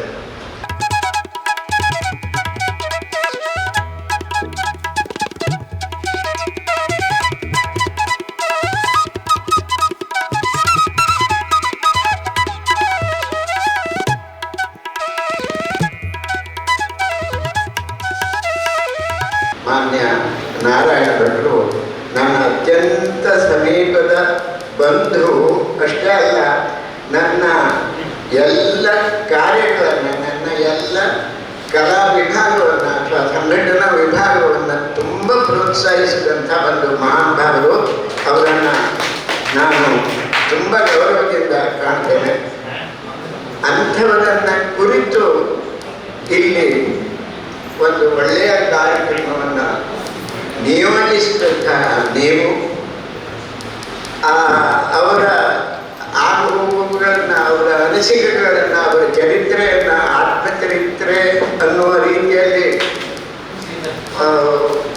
ಬೆಳಕಿಗೆ ತಂದಂಥ ಮಹನೀಯರು ಎಲ್ಲರನ್ನ ನಾನು ನಮಿಸ್ತಾ, ಇನ್ನೊಂದು ಮಹತ್ವದ ಮಾತು ನನ್ನ ದೃಷ್ಟಿಯಲ್ಲಿ, ಇಂಥ ಸಭೆಗಳನ್ನು ಬಂದು ಕುಳಿತು ಆಸಕ್ತಿಯಿಂದ ಕೇಳಿ ಎಲ್ಲರನ್ನು ಪ್ರೋತ್ಸಾಹಿಸಿ ಕಲೆಯನ್ನು ಅಭಿವೃದ್ಧಿಸಿರಿ ಅಂತ ತಮ್ಮಲ್ಲಿ ಎಲ್ಲರನ್ನ ಪ್ರಾರ್ಥಿಸ್ತೇನೆ. ಇದು ಸಂಪೂರ್ಣವಾದಂತಹ ಈ ನನ್ನ ಕಾರ್ಯಕ್ರಮದ ಶ್ರೇಯಸ್ಸು ಕೆಳಗಡೆ ಶಿವಾನಂದ ಹೆಗಡೆಯವರಿಗೆ ಸಲ್ಲಬೇಕು. ಯಾಕಂದರೆ ಅಪ್ಪ ಮಾಡಿರ್ತಕ್ಕಂತಹ ಸಂಕಲ್ಪವನ್ನು ನೀವು ಮುಂದರಿಸಿ ಇಲ್ಲಿಯವರೆಗೆ ತಗೊಂಡು ಸಂಪೂರ್ಣವಾದಂತಹ ನನ್ನ ಚರಿತ್ರೆಯನ್ನೆಲ್ಲ ವ್ಯಕ್ತಪಡಿಸಿಬಿಟ್ಟಿದ್ದಾರೆ ಪುಸ್ತಕದಲ್ಲಿ. ನಾನು ಅಂತ ಹೇಳಬೇಕಾದ್ರೆ ಎಲ್ಲ ಓದು ಗೊತ್ತಾಗ್ತದೆ. ಅಂಥವರಿಗೆ ನಾನು ಇವತ್ತು ಪ್ರಥಮವಾಗಿ ನಾನು ನಿಜವಾಗಿಯೂ ನನ್ನ ಮಗನಾಗಿ ಅವನು ಅಂಥವನು ಆ ಶ್ರೇಯಸ್ಸನ್ನು ನಾನು ಬಯಸ್ತೇನೆ. ಇನ್ನೊಂದು ಏನಂದರೆ, ನನಗೆ ಈಗ 90 ಕಳೆದು 91 ಪ್ರಾರಂಭ ಆಗ್ತಾ ಇದೆ ವಯಸ್ಸು. ನನಗೆ ಇನ್ನೇನು ಬೇಕು? ಯಾಕೆಂದ್ರೆ ನನ್ನ ಮಕ್ಕಳು 4 ಜನರು ತುಂಬಾ ತಮ್ಮ ಉದ್ಯೋಗದಲ್ಲಿ ಶ್ರೇಯಸ್ಸನ್ನ ಯಶಸ್ಸನ್ನ ಕಂಡಿದ್ದಾರೆ. ಜನಾಭಿಪ್ರಾಯ ಸಾರ್ವಜನಿಕವಾಗಿರ್ತಕ್ಕಂಥ ಮನ್ನಣೆಯನ್ನು ಪಡೆತಕ್ಕಂಥ 4 ಜನ ನನ್ನ ಗಂಡು ಮಕ್ಕಳು ಅತ್ಯಂತ ಯಶಸ್ವಿಯಾಗಿ ನನ್ನ ಮುಂದೆ ಕಾಣ್ತಾ ಇದ್ದಾರೆ. ಆಮೇಲೆ ನಾನು 4 ಜನ ಸೊಸೈಟಿರು ಕೇವಲ ಮಾವ ಎನ್ನುವಂಥ ಭಾವನೆಯಿಂದಲ್ಲ, ತಂದೆಯಂತೆ ನನ್ನ ನೋಡ್ಕೊಳ್ತಾ ಇದ್ದಾರೆ. ಮತ್ತೆ ನನ್ನ ಮೊಮ್ಮಕ್ಕಳವರೇ ವಿಮಕ್ಕಳವರೇ ಕಂಡೆ. ನನ್ನ ಮೊಮ್ಮಗನಿಗೆ ಮಗ ಕಂಡಿದ್ದೇನೆ. ಜೀವನದಲ್ಲಿ ಇನ್ನೇನು ಬೇಕು ಮನುಷ್ಯನಿಗೆ? ಯಾಕೆಂದ್ರೆ ಸಂಪೂರ್ಣವಾದಂಥ ಎಲ್ಲ ಸುಖ ದುಃಖಗಳನ್ನ ಕಂಡವರು ನಾನು. ಈ ಕೊನೆಯ ಕ್ಷಣದಲ್ಲಿ ನಾನು ಸಂತೋಷವನ್ನು ಅನುಭವಿಸ್ತಾ ಇದ್ದೇನೆ. ಅದನ್ನು ನನ್ನ ಮಾತನ್ನು ಹೇಳ ಮುಗಿಸ್ತೇನೆ. ಅನಾಯಾಸೇನ ಮನನಂ ವಿನಾ ದೈನೀನ ಜೀವನ ದೇಹಿಮೆ ಕೃಪಯಾ ಇಷ್ಟೊಂದು ಕೊಟ್ಟು ಸಾಕು ಅಂತೇಳಿ ನಾನು ಮಾತು ಮುಗಿಸ್ತೇನೆ. ಕವಿಚಿತ್ರ ಕೋವಿದರು ನರತತ್ವ ಶೋಧಕರು ವಿವಿಧ ವಾದನ ಗೀತ ನೃತ್ಯ ಕುಶಲಿಗಳು ನವನವನಯಂ ಮನಕ್ಕೆ ಈವೆಲ್ಲ ಕಲೆಗಾರ ಅವರಿಂದ ಸುಂದರತೆ ಮಂಕುತಿಮ್ಮ. ಇಂತಹ ನಾರಾಯಣ ಭಟ್ರಂತಹ ಒಬ್ಬ ಕಲಾವಿದನಿಂದ ಜೀವನದಲ್ಲಿ ಎಲ್ಲವನ್ನ ನೋವು ನಲಿವುಗಳನ್ನೆಲ್ಲ ಕಂಡಿರ್ತಕ್ಕಂಥ ಮಾಗಿದ ಹಣ್ಣಿನಿಂದ ಮಾತ್ರ ನಾವೆಲ್ಲ ಆ ಸವಿಯನ್ನು ಕಾಣುವುದಕ್ಕೆ ಸಾಧ್ಯ ಇದೆ. ಅವರೇ ಅವರಾಗಿ ಹೇಳಿದಂತೆ ತನ್ನ 4 ಜನ ಮಕ್ಕಳನ್ನು ನಾನು ಪಡೆದಿದ್ದೇನೆ ಅಂತ. ಎಷ್ಟು ಜನರ ಜೀವನದಲ್ಲಿ ಇಂಥ ಯೋಗ ಇರ್ತದೆ, ಅದು ನೀವು ಪಡೆದಿರ್ತಕ್ಕಂಥ ದೊಡ್ಡದಾಗಿರ್ತಕ್ಕಂಥ ಭಾಗ್ಯ. ಇಡೀ ಸಮಾಜ ನಿಮ್ಮನ್ನ ಗುರುತಿಸ್ತದೆ, ಇಡೀ ಸಮಾಜ ನಿಮ್ಮನ್ನ ಗೌರವಿಸ್ತದೆ. ನೀವು ಹೆಸರಿರ್ತಕ್ಕಂಥ ಮಕ್ಕಳು ನಿಮ್ಮನ್ನ ದೇವರೂಪಿಯಾಗಿ ನಿಮ್ಮನ್ನ ಪೂಜಿಸ್ತಾರೆ, ಸಂತೈಸ್ತಾರೆ ಅಂತ ಆದ್ಮೇಲೆ ಇದಕ್ಕಿಂತಲೂ ಲೌಕಿಕವಾಗಿರ್ತಕ್ಕಂಥ ಪಾರಮಾರ್ಥಿಕವಾಗಿರ್ತಕ್ಕಂಥ ಇನ್ನೇನು ಕೂಡ ಒಬ್ಬನ ಜೀವನದಲ್ಲಿ ಬೇಕಾಗುವುದಿಲ್ಲ. ನಾವು ಅನೇಕ ಜನ ಪ್ರಾರಂಭದಿಂದ ಇಲ್ಲಿಯವರೆಗೆ ನಿಮ್ಮ ಬಗ್ಗೆ ಆಡಿರುವುದನ್ನು ನಾವು ಕೇಳಿದ್ದೇವೆ. ನಾರಾಯಣ ಭಟ್ರ ಪರಿಚಯ ಆಗಿ ಒಂದು 6-8 ವರ್ಷಗಳಿಂದ ನಮಗೆ ಅವರ ಶಂಭು ಭಟ್ರ ಮನೆಯಿಂದ ಪರಿಚಯ ಆದದ್ದು. ಮಹಾಪ್ರಾಜ್ಞರು, ಪಾಂಡಿತ್ಯವನ್ನು ಹೊಂದಿರತಕ್ಕಂಥವ್ರು ಇದ್ರೂ ಸಹಿತ ಮಕ್ಕಳ ಜೊತೆಯಲ್ಲಿ ಮಕ್ಕಳಾಗಿಯೇ ಮಾತಾಡತಕ್ಕಂಥ ಕಲೆ ಅವರೊಂದಿದೆ. ನಿಜವಾಗಿಯೂ ಇವತ್ತಿನ ಸಭೆಯಲ್ಲಿ ಮೊದಲಿಗೆ ಮಾತಾಡುವಂತ ಸಣ್ಣವ ನಾನು ಹೌದು, ಆದ್ರೆ ಅಧ್ಯಕ್ಷನಾದ್ರಿಂದ ಕೊನೆಗೆ ಮಾತಾಡೋ ಸರದಿ ನನ್ನ ಪಾಲಿಗೆ ಬಂತು ಅಷ್ಟೇ. ಯಾಕಂದ್ರೆ ಅಷ್ಟೆಲ್ಲ ಪ್ರಾಜ್ಞರು ವೇದಿಕೆಯಲ್ಲಿದ್ದಾರೆ. ನಾರಾಯಣ ಭಟ್ರ ಬಗ್ಗೆ, ಅವರ ಜೀವನದ ಬಗ್ಗೆ ಮಾತಾಡುವಷ್ಟು ಎತ್ತರದ ವೇದಿಕೆ ನಮ್ಮಂತಲ್ಲ, ನಾವು ದೂರದಿಂದ ಬಂದವರು. ಅದು ಸಹಿತವಾಗಿ ನಾರಾಯಣ ಭಟ್ರ ಜೀವನ ಅತ್ಯಂತ ಮೌಲ್ಯಾಧಾರಿತವಾಗಿರ್ತಕ್ಕಂಥದ್ದನ್ನ ಕಂಡೆ ಕೆರಮನೆಯ ಶಿವಾನಂದ ಹೆಗಡೆ ಅವರು ಆ ಜೀವನಕ್ಕೆ ಒಂದು ನಿರೂಪಣೆಯನ್ನು ಕೊಟ್ಟರು. ನಿರೂಪಣೆಯ ಮೇಲೆ ನಾಟಕವನ್ನು, ಜೀವನವನ್ನು ಸಾಗಿಸುವುದು ಬೇಕು. ಒಬ್ಬರ ಜೀವನ ಸಂಪೂರ್ಣವಾಗಿ ಕೊನೆಯ ಹಂತದಲ್ಲಿ ಇದ್ದಾಗ ಅದಕ್ಕೊಂದು ನಿರೂಪಣೆಯನ್ನು ಕೊಟ್ಟು ಚಂದಾನಂದ ಸಾರಸ್ವವನ್ನು ಕೊಡತಕ್ಕಂಥ ಬಹಳ ಕಷ್ಟವಾಗಿರ್ತಕ್ಕಂಥ ಕಾರ್ಯ. ಆ ಕಾರ್ಯವನ್ನು ಶಿವಾನಂದ ಹೆಗಡೆಯವರು ನಾರಾಯಣ ಭಟ್ರ ಈ ಜೀವನ ಚರಿತ್ರೆಯ ಆತ್ಮಕಥನದ ಮುಖಾಂತರವಾಗಿ ಅದನ್ನು ಪ್ರೇರೇಪಿಸಿದ್ದಾರೆ ಅಂತಕ್ಕಂಥ ತ್ಯಾಗನೀಯವಾಗಿರ್ತಕ್ಕಂಥದ್ದು.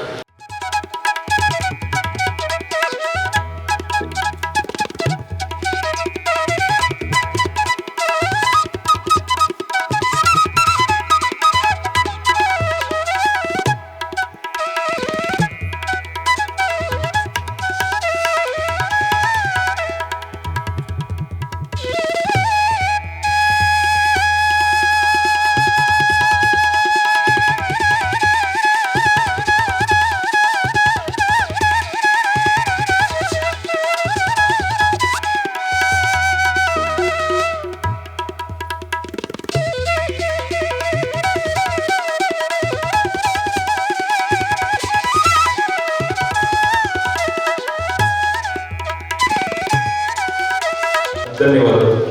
ಹಾಗೆ ಈ ಕೃತಿ ಪ್ರಕಟಣೆಯ ಜವಾಬ್ದಾರಿಯನ್ನು ಹೊತ್ತು ಅದರಲ್ಲಿ ಯಶಸ್ವಿಯಾಗಿರ್ತಕ್ಕಂಥ ಗಣೇಶ್ ಯಾಜಿ ಮತ್ತು ಸವಿತಾ ಯಾಜಿ ಇವರು ವೇದಿಕೆಗೆ ಆಗಮಿಸಬೇಕು.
ಇದೇ ಈ ಹೊತ್ತಿನ ವಿಶೇಷ. ನಿರಂತರ ಸುದ್ದಿ ಮತ್ತು ಮನೋರಂಜನೆಗಾಗಿ ನೋಡ್ತಾ ಇರಿ ನುಡಿಸಿರಿ ವಾಹಿನಿ. ಇದು ಕರುನಾಡಿನ ನಾಡಿ ಮಿಡಿತ.